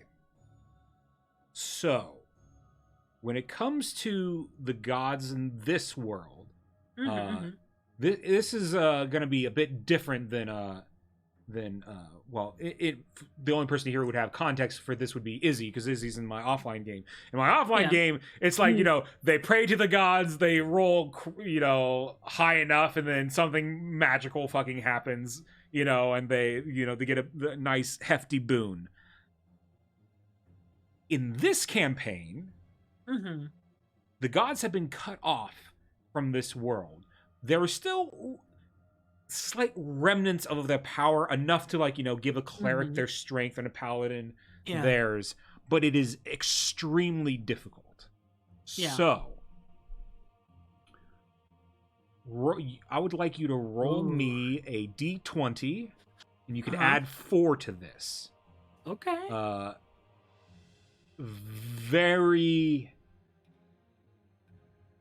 This is going to be, you will have to roll incredibly well for anything to come from this. I'm just here for the vibes. Well, that's all right. I lingered on a 20 for a hot second. With a 12, you say your prayer, and you find yourself looking more inward for guidance than outward at this point.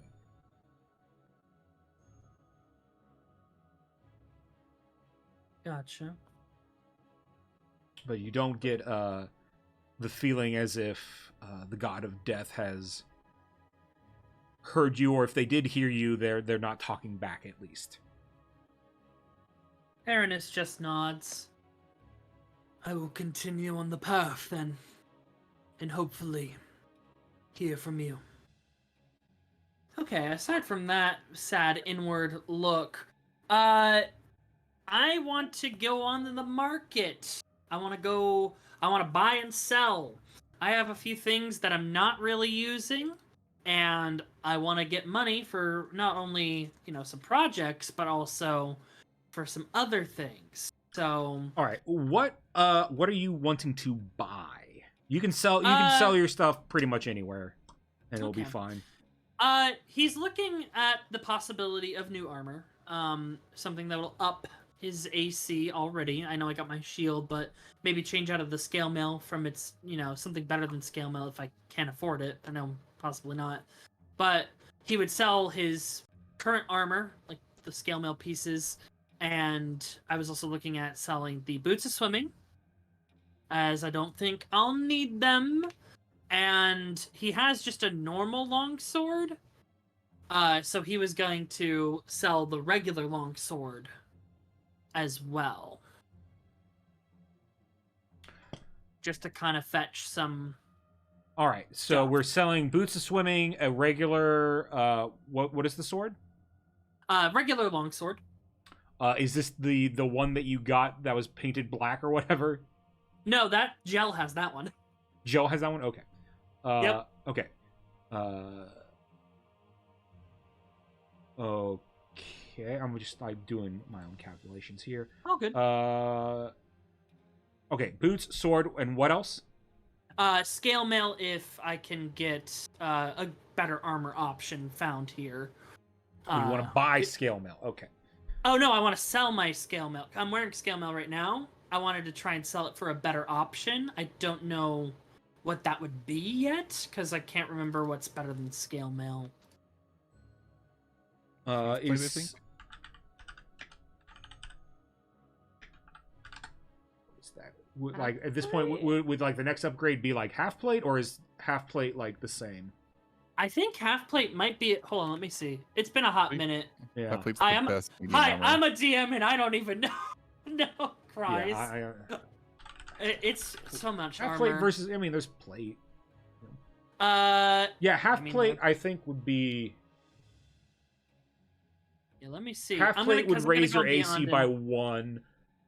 That is, you could reasonably get. Regular half plate. Yeah, because let's see, remove the scale mail. Ooh, yeah, no, it would be better. You're right. And then, yeah, because a breastplate wouldn't be that much either. The issue with half plate is it's quite expensive. Yeah, that's what I was thinking. Look, I'm just doing another check. Yeah, no, I would be interested in getting some half plate. I would sell my scale mail to go towards that. And depending, I might add in some more in the mix because I have 65 gold. How much would it fetch? I fetch for my current armor, the regular long sword, the boots of swimming, and that stuff. The long sword plus boots of swimming, you could get 60 gold for. Okay. As for selling your scale mail to go towards plate, so scale mail is like 50-ish gold. Plate's like 700 plus gold. So I wonder if I could talk with this lovely lady, because I do have quite a bit of construct parts. As long as I can have some for my project and get her in on that, I wonder if I could possibly make an arrangement. Showing her the parts, she'll say, "Yeah, sorry, I don't know what to tell you, but you just don't. You're not coming anywhere close to the price for half plate." I pull out my short swords, and I put them on the table. They're well made, well kept pieces, and I point at the symbol of where they were forged. Would these fetch anything? All Christ blades? I mean, I can give you like 10 gold for him. Now, if you wanted to sell that other sword you got on you, then we can talk about half plate. Well, that's what I figured. The drifter is quite useful. No, sure. Now, with all these parts that you have, we could do stuff with these that might interest you. I was already thinking of such a thing. Points at my arm. That's what I was thinking of too. So So let's see. Is there anything she will give them a once over, and she will say,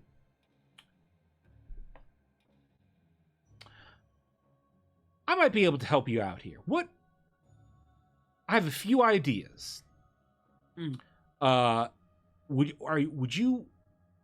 you want something more offensive, defensive, or utility?" There is an idea I've already had.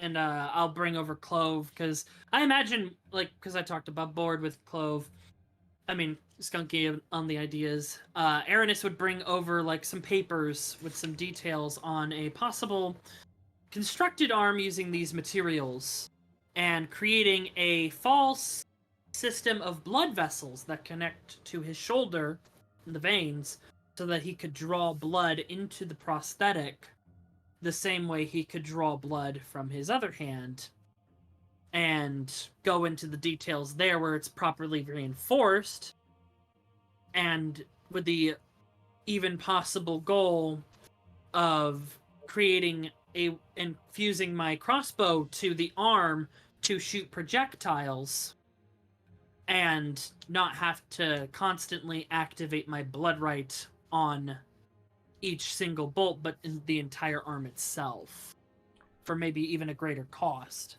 And I'd be willing to dump my birthday 20 into that mix to see if we could make something like that. A birthday 20 doesn't do anything for the cost of things.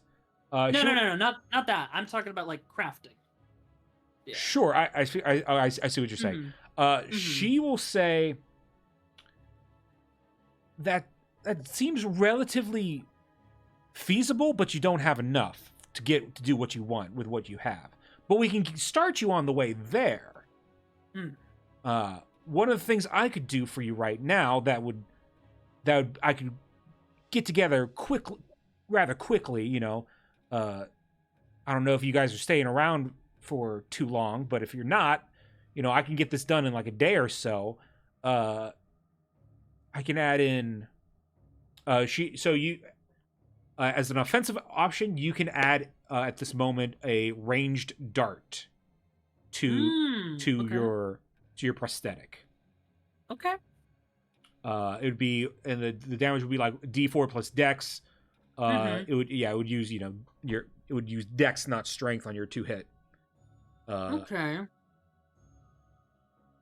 And yeah, we could like probably just like okay. That's close to what I want to do, and then we can work on the blood right thing as we go.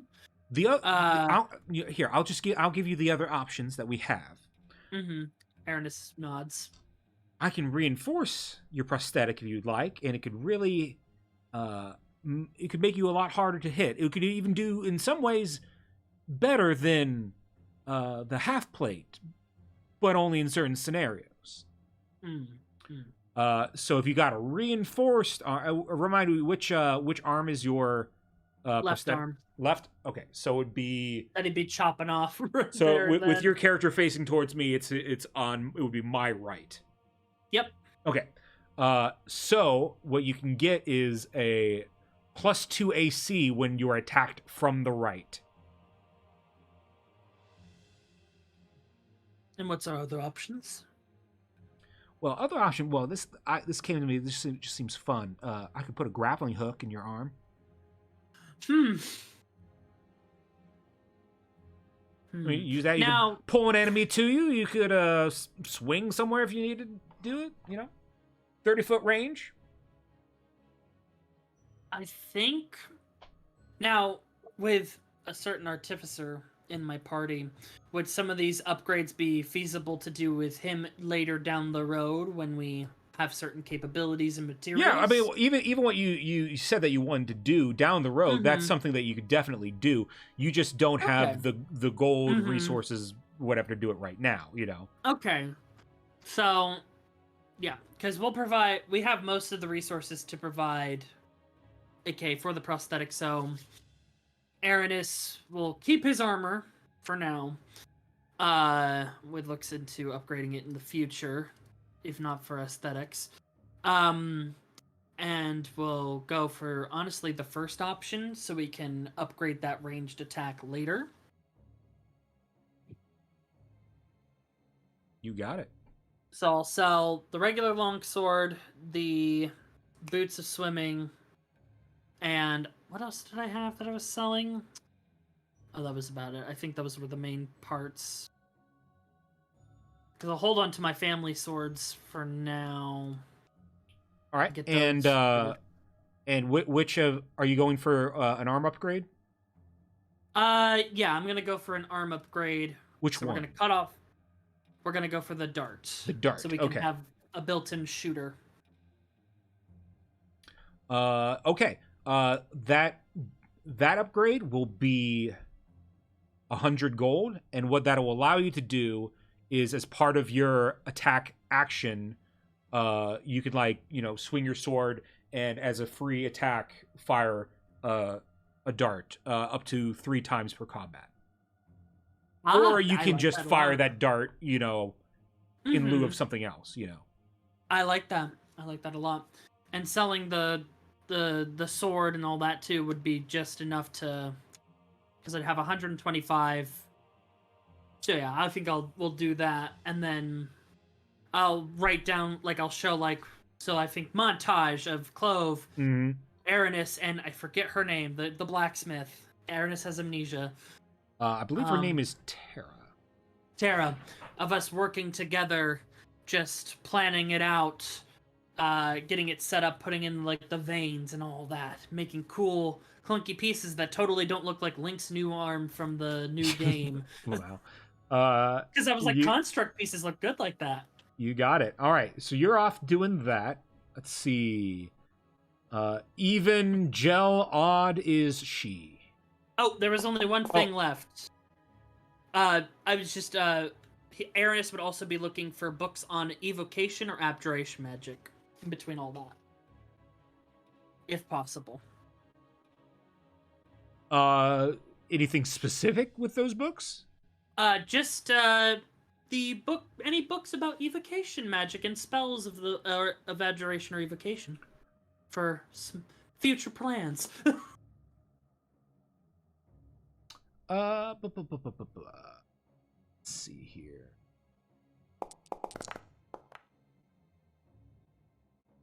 All right, yeah, we'll put a pin in that for right now, but all good. I'll gonna go to someone else first, but we can definitely find you something with that roll. I think I rolled Gel. Gel, what are you gonna be doing? I'm in a new place. You are in a new place that I've never been before, so I am walking around. I am looking at all that there is to offer, and I am also Jill likes to see, like, kind of scope out the surroundings, and then also I want to maybe find some kind of smith, or I don't know. You want to upgrade your guns? I want it to, if it's possible, I would like it to deal magic damage. Hey, yeah, you can the come smith. up to the same smith, and with Clove's help, let's roll me. You have you're able to do 2 upgrades, and with Clove's help, you can roll me at advantage.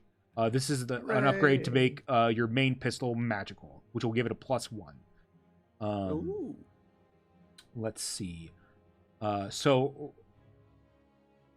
roll me a d20 plus. Let's see here. If it's Arcana, I have a huge modifier for that. This would be her with her So okay, I'll say you can either Gel. You can either roll with advantage with d20 plus your proficiency for your tinker tools. I believe that's what you have, correct? Let me see. That be in my features, or am I? Let me look at my beyond. Well, Clove also has tinker's tools. Proficiencies is bottom line. So you can do that, or you can have Clove roll with advantage for you for Arcana.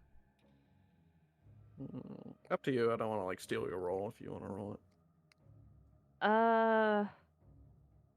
You know, I feel like Clove is good at imbuing things. All right.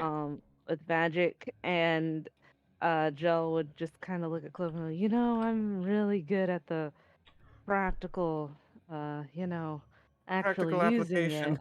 I get it. Yeah. No, I funnily enough, Clove technically has proficiency with guns. So as an organizer. That's fucking funny. All right, yeah. Well, in that case, Clove, why don't you roll me Arcana with advantage? All right. You know, I've been sort of enchanting your bullets. This shouldn't be too hard. You know, I'm something of a gunsmith myself. All right. I have an insane modifier, so I hope I don't whiff this. 25. Nice. Your gun is now a +1 weapon. Your sidearm, your dinky sidearm, is still non-magical, but your main weapon that deals more damage is. So you love to see Do you it. want any cosmetic effects? Actually, I could maybe make it like glow or something if you wanted. Maybe shoot some fire out the front. Well, now let's see what upgrades you can do besides this. You have, since you have 2 guns, you can do an additional upgrade, 1 for each. Minecraft enchantment look. 4, 5, 6, 7. Just glows purple. Purple. I was thinking it's like the keyboard, RGB keyboard effects, where you can like. And Yeah, this when is the whenever you lightning fire the setting, and trigger, this is... it like goes down the barrel. Yeah. You know what? Yes. Yes, if that is possible, yes. Or maybe it matches your HP, so like it turns red if you start dying. You know what? Oh, those are all good ideas. I kind of like the HP one though, because then I could just be like, I'm fine. Your gun's glowing red. You're not fine. Jell, why don't you roll me separately, one at a time, 2 D100s? Ooh. All right. So here's the first one. 33. Okay. 3. Next one. Oh, 55. 55. Okay. Got these double numbers. I know it's a little. Oh, hey, Spy. Spy says hi. All right.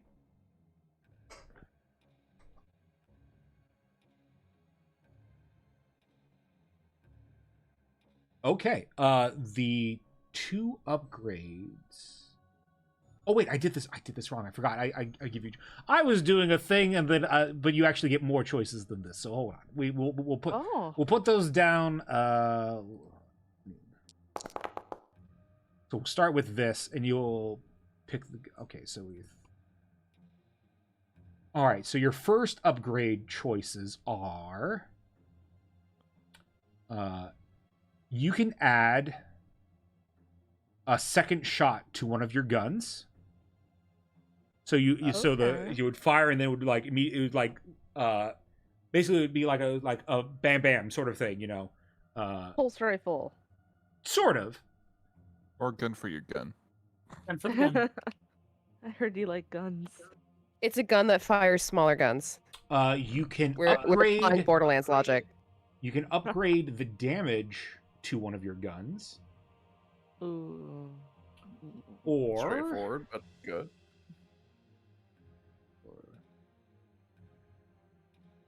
Or you can decrease the jam/break DC for one of your guns. Well, one is 1, I believe. One is 1, and I believe your My tiny well, one actually is, no, because your pistol, your main pistol now has a break DC of Oh, right, 2, I upgraded it. because you just yeah. upgraded it. Mm-hmm. And your sidearm has a break DC of 5. If I upgrade the damage, will the break DC go up? Yes, for every upgrade, break DC goes up. Ooh. Oh no, I feel like damage is so good though. I mean, it's very simple but effective. It's yeah, it's simple, but essentially what would it go up to? It does a D8, I believe. It would be Or the is it a next die D10? up. I Max see. being if it gets to a D12 or whatever. What does it do?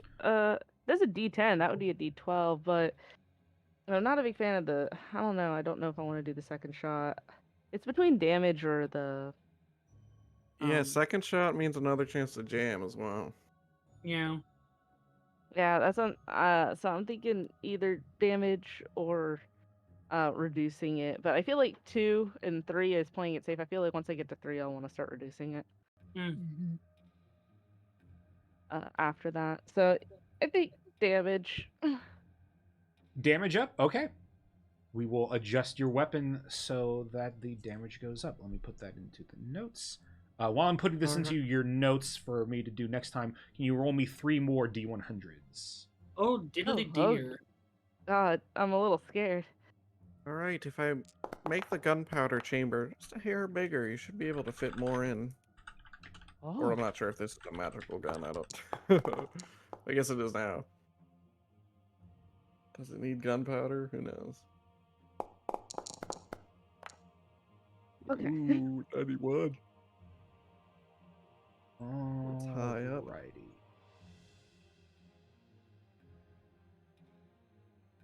DMS, you roll a D100. Very excited. More D100s. Getting scared. All right. Panic. So, that first upgrade, did you put that on your main gun or your sidearm?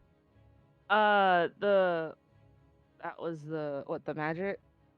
Yeah. No, the damage die up. Oh, that was on the main one. Okay, so this upgrade will be for your sidearm. Okay. Okay. So for your sidearm, you have the choice of collateral damage, which is it now targets two squares. So your target is, and then like 5 feet next to your target, Oh. but only okay. in only directly behind them. Collateral. I believe. Yeah. Okay. I remember So that that's one upgrade possibility. Let's see. You can extend the range of that gun, or you can.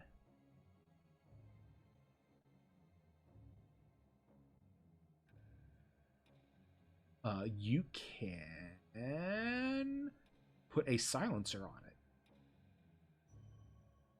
Oh, I like that. Mm. It wouldn't deal as much. Like I like the idea of the sidearm having the silencer. That one being the quiet one. I don't know, something about it. Yeah. Would it So affect with the the range of the gun at all? the silencer on it would not affect the range. But it will add to the break DC. So your break DC will be 6. Oh. They'll all add to it though, won't they? Yes. I will say, if you would like to forego those and just work on refining the gun, you can just take away 1 from the break DC instead.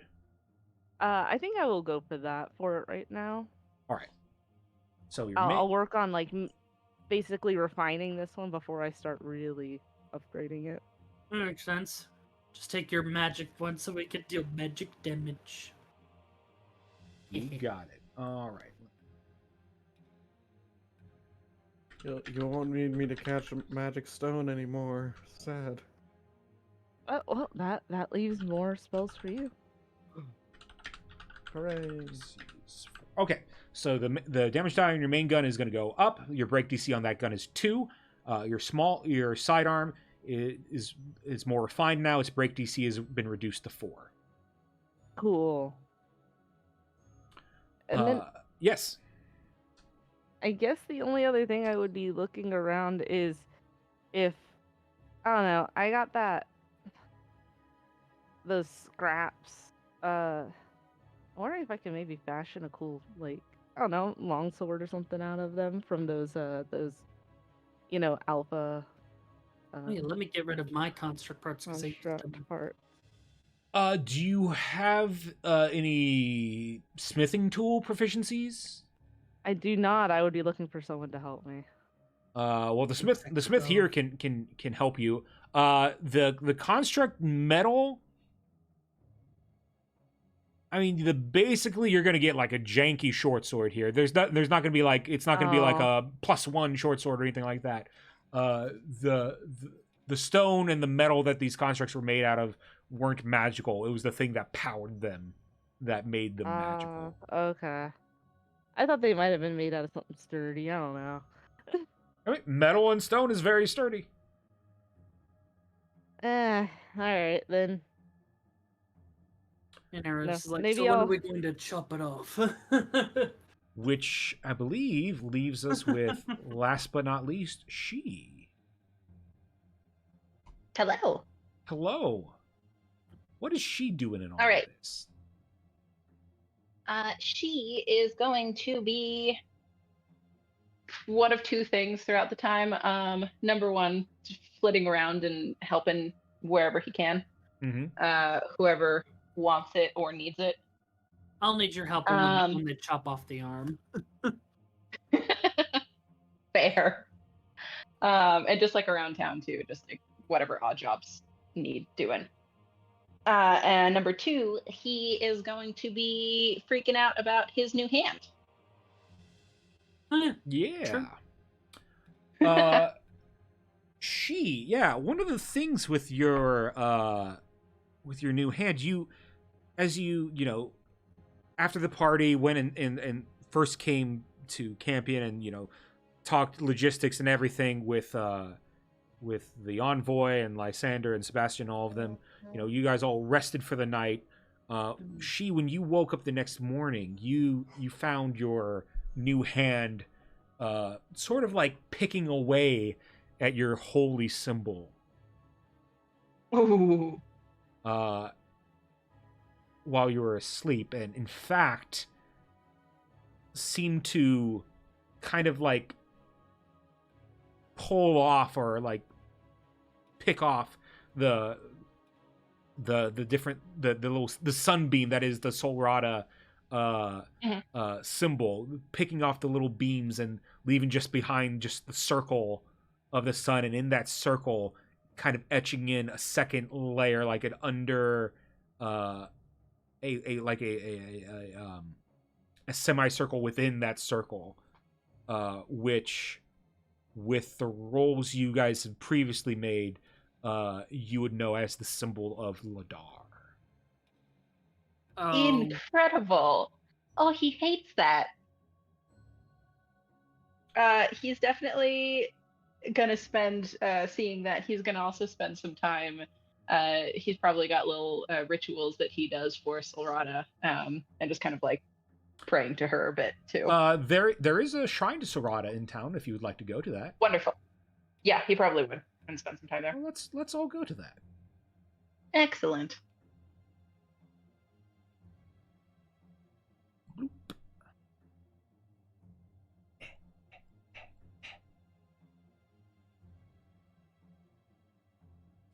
Y'all are moving just so slow. So let's see.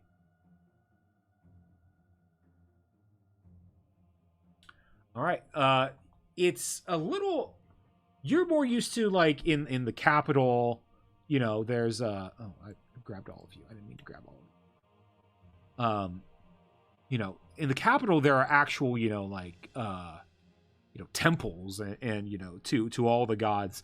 Here in this town there's not even really a church. There's the mausoleum, but that's not exactly what you were looking for. But they do have this quite large statue of Solrata, but it's kind of off to the side, and almost it kind of reminds you in some ways of like that little shrine that you found in the woods when you went to find the mayor, in that just off by its own and kind of not very. It's maintained pretty well. Like it doesn't look like it's been damaged or like the elements have really afflicted it or anything like that.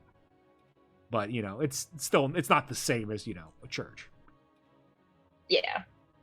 Well, he'll definitely spend some time like making sure that it's very neat, and probably grabbing some flowers or leaves or some stuff to make it look pretty.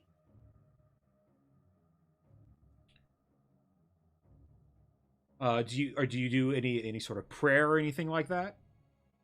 Yeah, definitely. He would do some. What prayer would you offer to Solrata? He's probably got some like memorized ones from where he grew up. Sure, yeah. So he'll do those, yeah. And he'll just kind of talk to her as well, and just make sure that she knows that he is still following her despite having changed the symbol. As you offer this prayer to Solrata, you have your hands together in a prayer, and looking at your hands, it's still surreal to you that just a few days ago your hands were normal, and now you have this new magical gilded hand.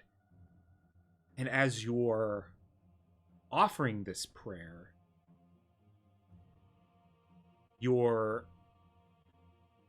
gilded hand begins to give a dull sort of glow. And oh boy. And you can't help but remember the visions you had in the trial of the soul,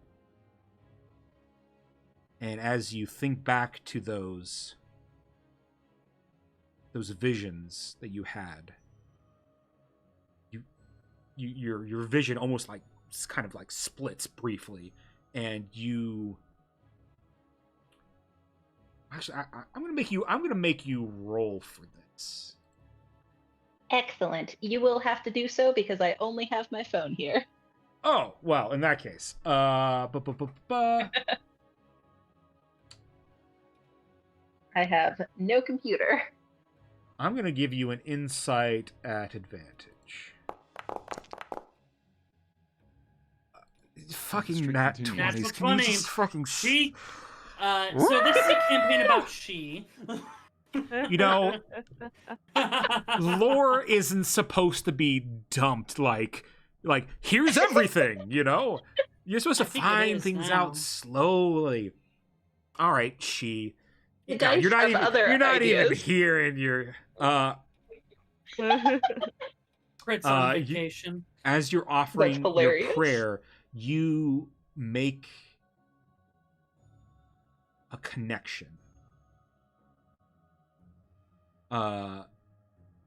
You feel as if when you make this prayer, you know, you've made so many prayers before, and you know, you like to believe that, you know, the gods can hear you, and you know, maybe they do, maybe they don't, but they can't really speak back, or at least it's very rare that would happen.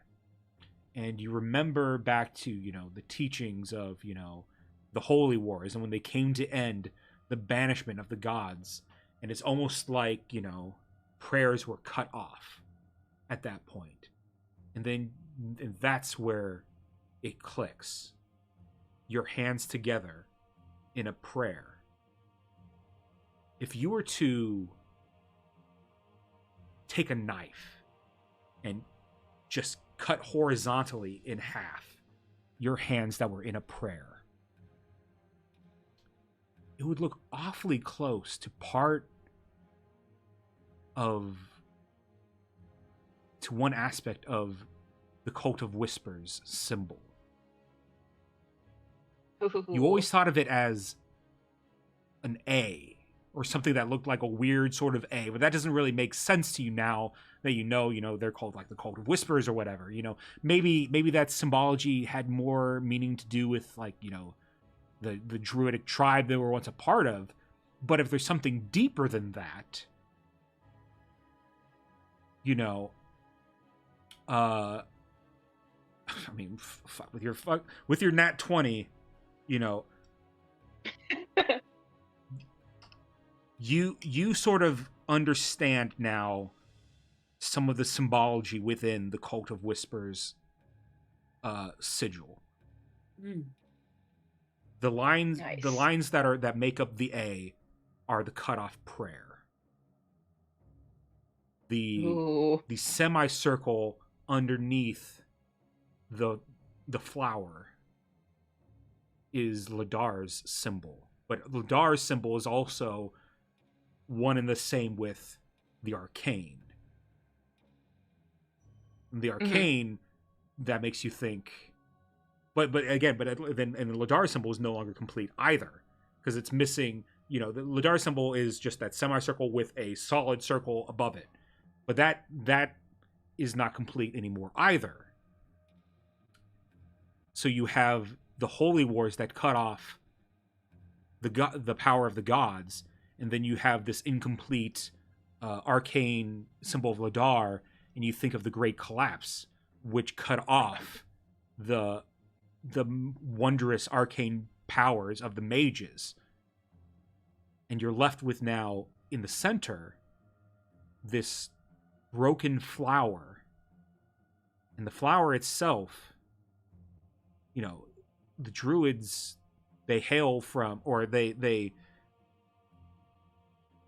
get, you know, their patron goddess was Hoa.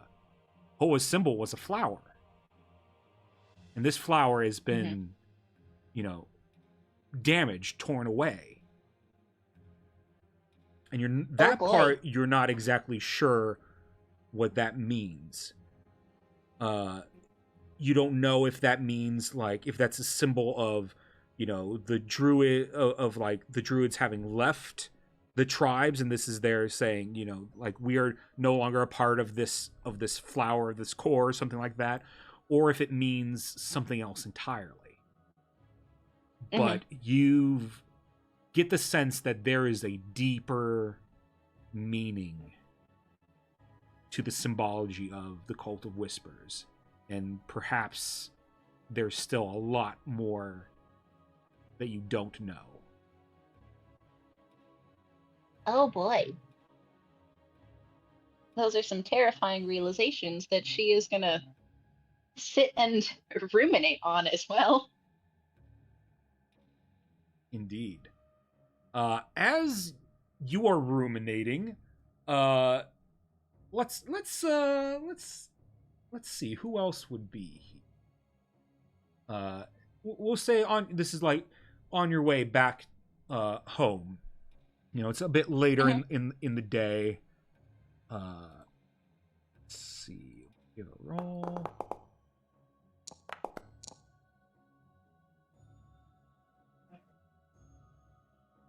Okay. Oh, this works actually. So, sort of meeting each other by happenstance. She, Marlo, and Oleandra. You three, you sort of all pass by each other. You're close-ish to the tavern at this point. Let me go ahead and pull us to that map.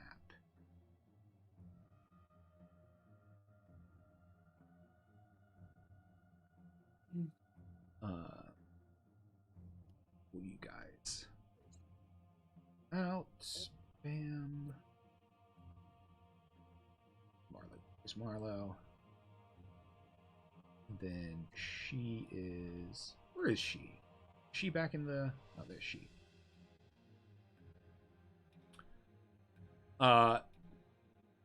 You all see each other pretty much around the tavern somewhere. You know, you stop to chat, and as you do, well,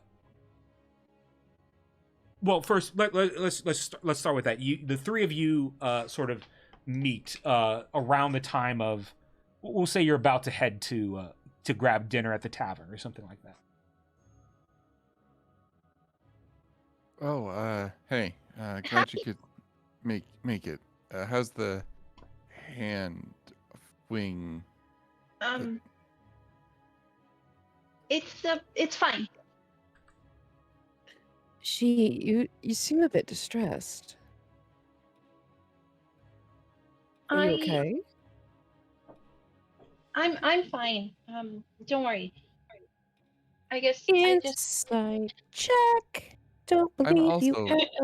I'm also very fine right now, so I feel you. Yeah. So just two people doing just fine. Yeah, I don't believe your ass. Yeah, exactly.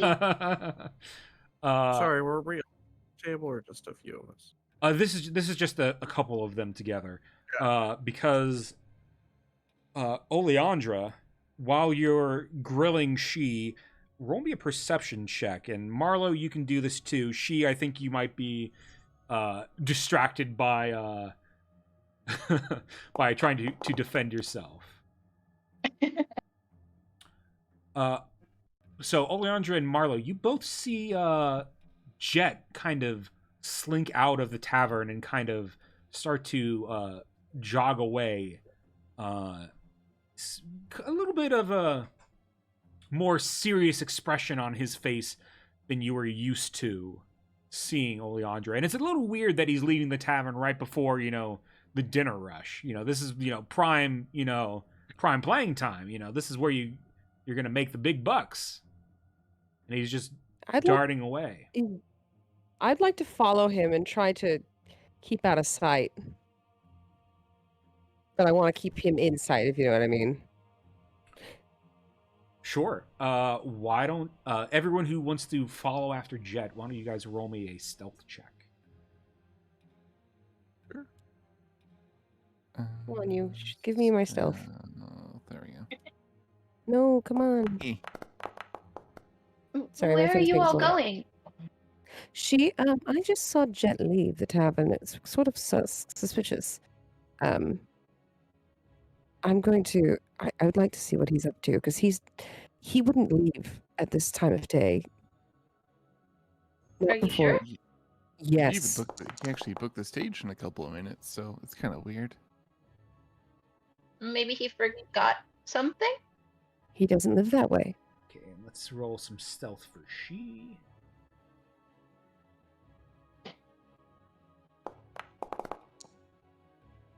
She know. Can I Together give you. she? What's that? I was wondering, can I give she some inspiration quietly? Sure, absolutely. Is it a D6? Yeah. Oh. You move as quickly and as quietly as you can, following Jet, and you know he's behaving odd, and you know the general area where Jet lives, and he doesn't seem to be going home or something like that. He kind of darts off into an older looking, like more like abandoned building. It was like kind of this building that he goes into kind of it's kind of dilapidated, and it's up for you would have known from Frank that it's like on the list of places to renovate, but he's just not gotten to it yet. He darts into this offshoot building this building in particular I don't have a map of, but you are. What do you do when he goes inside? Does it look like there's any windows or anything? Does he close the door behind him? It looks like when he goes in, yeah, he slowly closes the door behind him.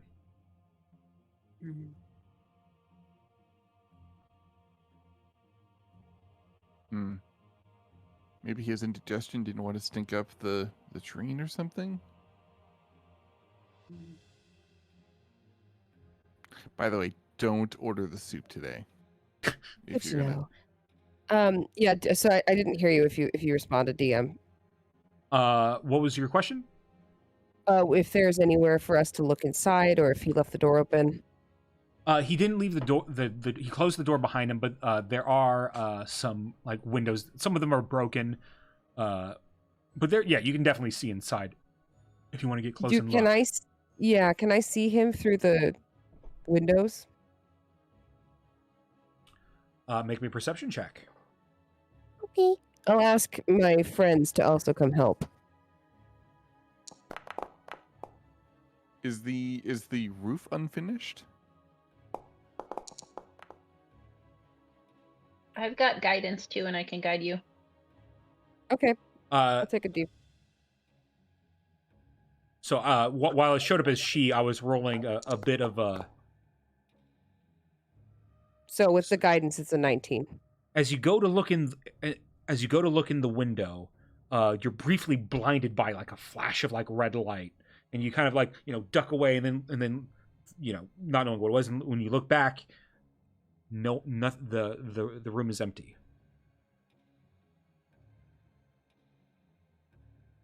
Huh.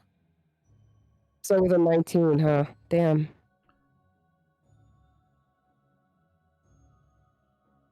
So I don't see him at all. Like he teleported away. As you stay there looking and watching, so in this room there's a bunch of like older furniture, like some of it's like that was just like sort of like left here. There's like a soggy couch, like a chair that's missing a couple legs. There's like a mirror that's like has like a cover half draped over it.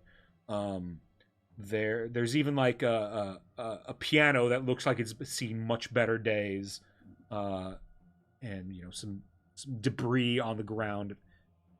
And as you're like peering through the windows trying to figure out what just happened, where Jet could have gone, you see a dull glow and then another flash of red light emitting from the mirror, and Jet reappears and sort of strains himself up.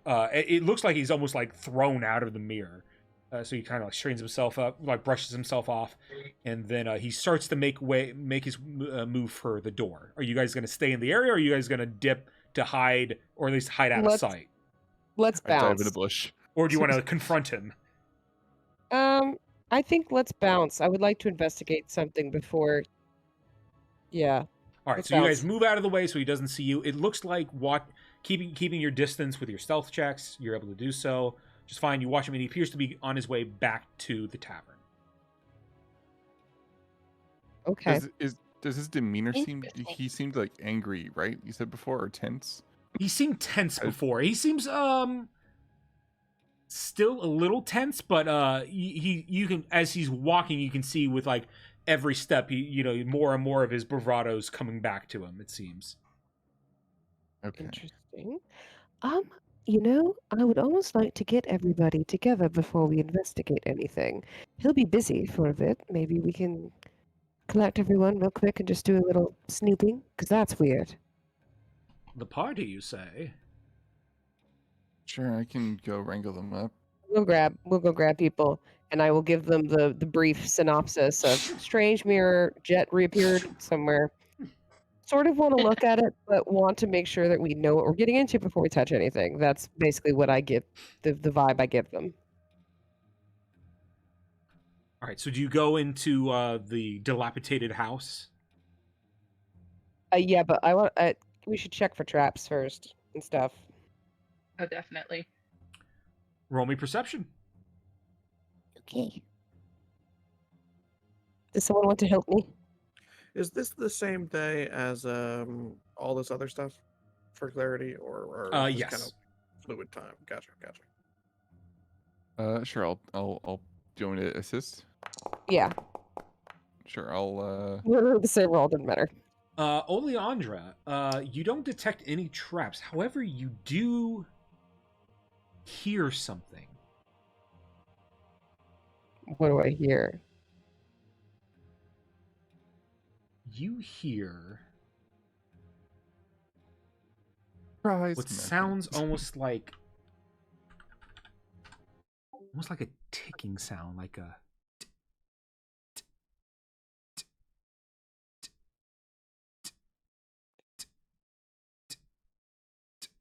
it's kind of continuous and steady. If we wait a moment, I can detect magic. But if we are feeling like it's urgent, I can, burn a spell slot and cast it urgently. I think it might be urgent. All right, I'll cast detect magic using a spell slot. Anyone seeing this? Using You're a dead. spell slot with your detect magic, something's up with that mirror. Do I get the sense of the school of magic?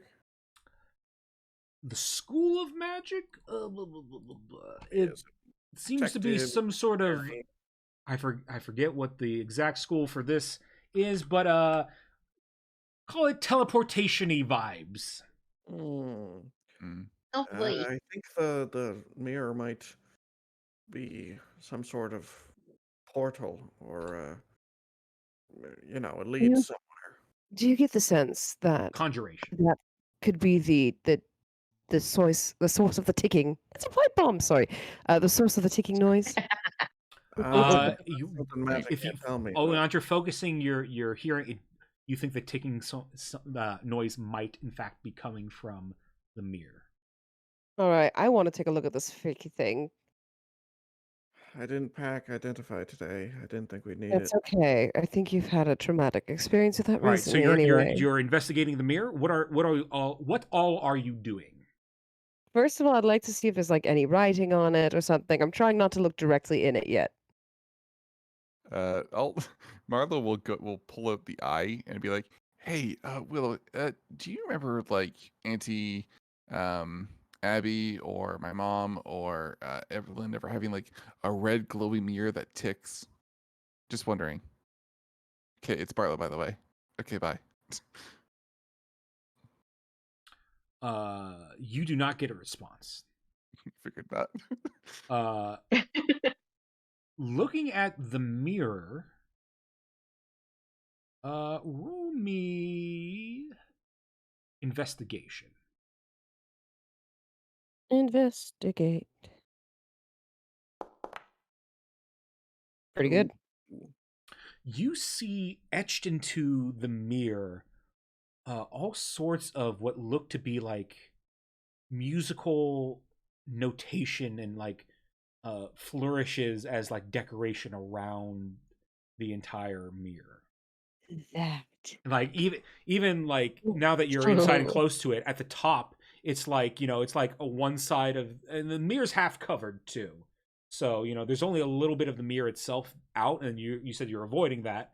But you can see what looks like at the top of the mirror is almost like a treble clef with the staff that extends, and then you're not exactly sure what's on the other side. You don't know whether they, you know, put another clef on the other side, or maybe the staff just goes on around the edge and makes a border or something like that. But all sorts of different musical things are going on. Are going on. You see different notes and like dynamic markings and stuff like that, like kind of willy-nilly, but in a decorative sense.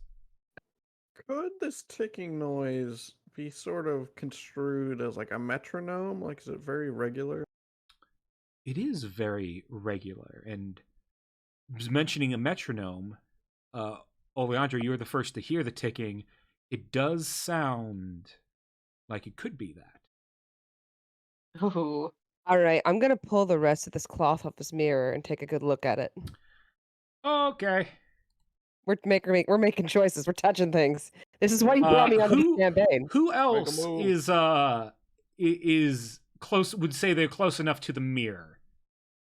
Who's really close to the mirror? Clove was Rose in peeking the at it middle with of the room. detect magic, so he's probably pretty close. All right, so Oleandra, Clove. We'll She say would probably be poking Oleandra, around. Clove, and she. I think that's as wide as I can get for that mirror. The rest of half the party, you see half your friends just disappear, and but I will put you all here though off to the side so you can just see what's going on. And as you're pulled, it feels like you're pulled into another world, and you fall on this cold, dark ground, and you see this. Hello. You hear a ticking that is abruptly stopped, and you hear like kind of like a sickening kind of crunch. Like instead of just stopping the metronome, it's like the metronome was destroyed instead.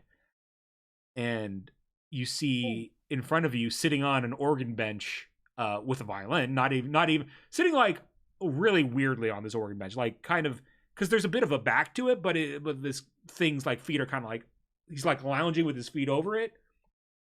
You see a creature, and he goes, and he says, "Oh, some new friends. Welcome. What can Sharp do for you?" Sharp. And that's Hello. And that's where we will call the session. Ooh, this is why this motherfucker is talented, because he's stealing shit from other people. I knew it. It's You're getting like Sucks that you warlock guys went in there patrony without vibes. Oh. Sucks that you guys went in there without us, and Aranis just sits out there, stump arm. Just looking at a mirror. Where did they go? The rest of the party, like, so we can say, is it if you guys normal? rushed up to the mirror to be like, where did they go? Then like, bam, you guys would be just pulled in right after. I mean, depends. If I have my upgrades, yeah, I'll for sure run in there. Marlo has just been, he's in general has been like live tweeting essentially to Willow the entire time. Okay, so now they're She's gonna gone. take back that eye, man. She's gonna just like pointing the eye at everything going on like a camera. If you want to, you can actually look and. Jella is just a little confused at why Oleandra's upset, like why we're going to see this bard's mirror. I just look at Jella and Jella's like, it's a mirror. I shrug. And then they disappear, and I'm just like, huh. See, well, I would have explained to them that I saw him disappear into the mirror. I would have Yeah, told yeah, you yeah. that's why. I know, it's one of those things where it's like, yeah, magic. But Yeah. we can leave with the session by Oleandra. You always thought there was something, fishy about how good Jet was, and now you're thinking, things are starting to click. It's He a probably is an vindication undead- for you. Probably an undead warlock, because those are pretty cool. Yeah, well, you see a well-dressed Skelly boy. skeleton with a violin. You were So- not I don't know tempting why me I'm into being a thinking- warlock again. You're not doing it. My theory right now is fiend warlock. I don't know. Devil went down to Georgia.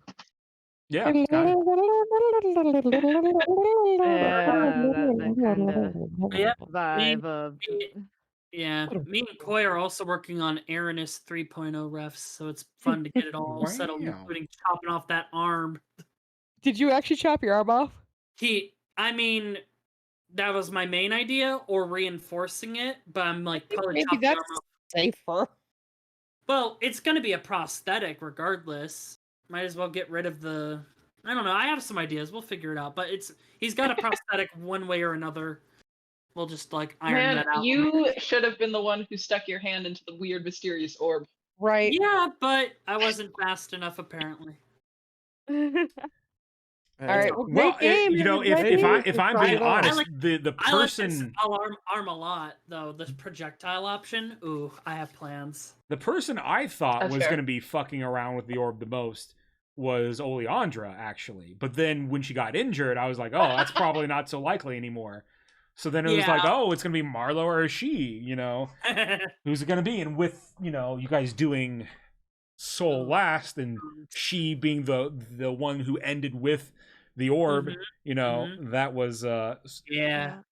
I'm very excited because I do have a lot of fun ideas for the construct arm, because I was like, as soon as we found out there were pieces, I'm like, ooh, this is going to be fun, and I can upgrade it as we go and tie it. Maybe you can definitely upgrade your arm as you go. It's just going to be so it's going to be a gradual process. Oh yeah, and Y'all are I'm glad that we level have an 4. artificer. Yeah, I'm glad we have an artificer, so like that will be a lot easier. Probably cut Hooray. down costs. Hooray. And tomorrow now is that I know what- the path you guys are going, you're going the longer route, I can prepare those maps. Aranus doesn't want to get home so soon. This will be exciting. That would be a lot of lots of awkward interesting things on this path. Mm-hmm. Yeah. This path we have set ourselves yes. on. I like the names that you gave his aunts. Is it possible I could still use the last names that I had prepped? Yeah, like I would back in because all I got from you was what you sent me via DM on Discord. Oh, okay. So that's all I've ever seen. So I even looked back and I'm like, I searched even for like the names that you just said, and I didn't get anything other than. Oh no, yeah, this is on my Abigail. D&D Beyond sheet, so that's my bad. Oh, it's on your D&D Beyond sheet. Oh Yeah. no, Yeah. I only the only time I fuck with D&D Beyond is when I'm updating your characters within the game, like clicking on the Foundry, like update from D&D. I didn't That's even why look I there. always Okay. update my Google Doc. Yeah. Speaking of, can you update me because I keep changing my spells? Yeah. Sure, absolutely. I mean, like, and if ever, I don't, you can just say, like, oh, I have this spell, and, like, read You it can off. probably- Yeah. That's what I just did with Detect Magic. So. Yeah, no, you're totally fine. Exciting. I'm excited to have a cousin. I'm Yes, also yeah. excited for. I love I'm Now I this can for call you. her all the time and ask her to go bowling. Oh boy. Yeah, Like she's- cousin. She's gonna regret giving you the eye. I'm Bowling? also. Spoilers, she already has. She's Yeah. like, oh, I'm being talked to. I don't like this. Yeah. Also, me sowing the seeds for my multi-class. I'm excited. Yeah. Ugh. Well, had a lot of fun. Eh? Yes, I can't wait till our next time. You got another massive lore drop, courtesy of just like freaking nat 20s. Just He's unstoppable. And this time Wait. I wasn't even the one that you rolled weren't it. even the one that rolled it. Oh my god. Yeah, I rolled one today too. It was interesting. Yeah. We had a good day for nat 20s. The dice just have decided that we should know all of the lore. That's correct. Look, Yeah, you missed all I the was planning on giving to you on a good roll was just the first symbology part. But then you got the 20, so I'm like, all right, here's what you could feasibly possibly glean at this point. Everything. all my luck is in my other sessions that I play in, because we were doing a big combat. We were in the first phase, and I got 2 nat 20s in 3 nat 20s in a row, which is like. All right. Well, that's going to be it for me. Let's go ahead and raid somebody. So we're going to have someone to raid. We're raiding, and ta-ta, everybody. Thank you for watching the stream. Bye. Bye. Bye. Bye.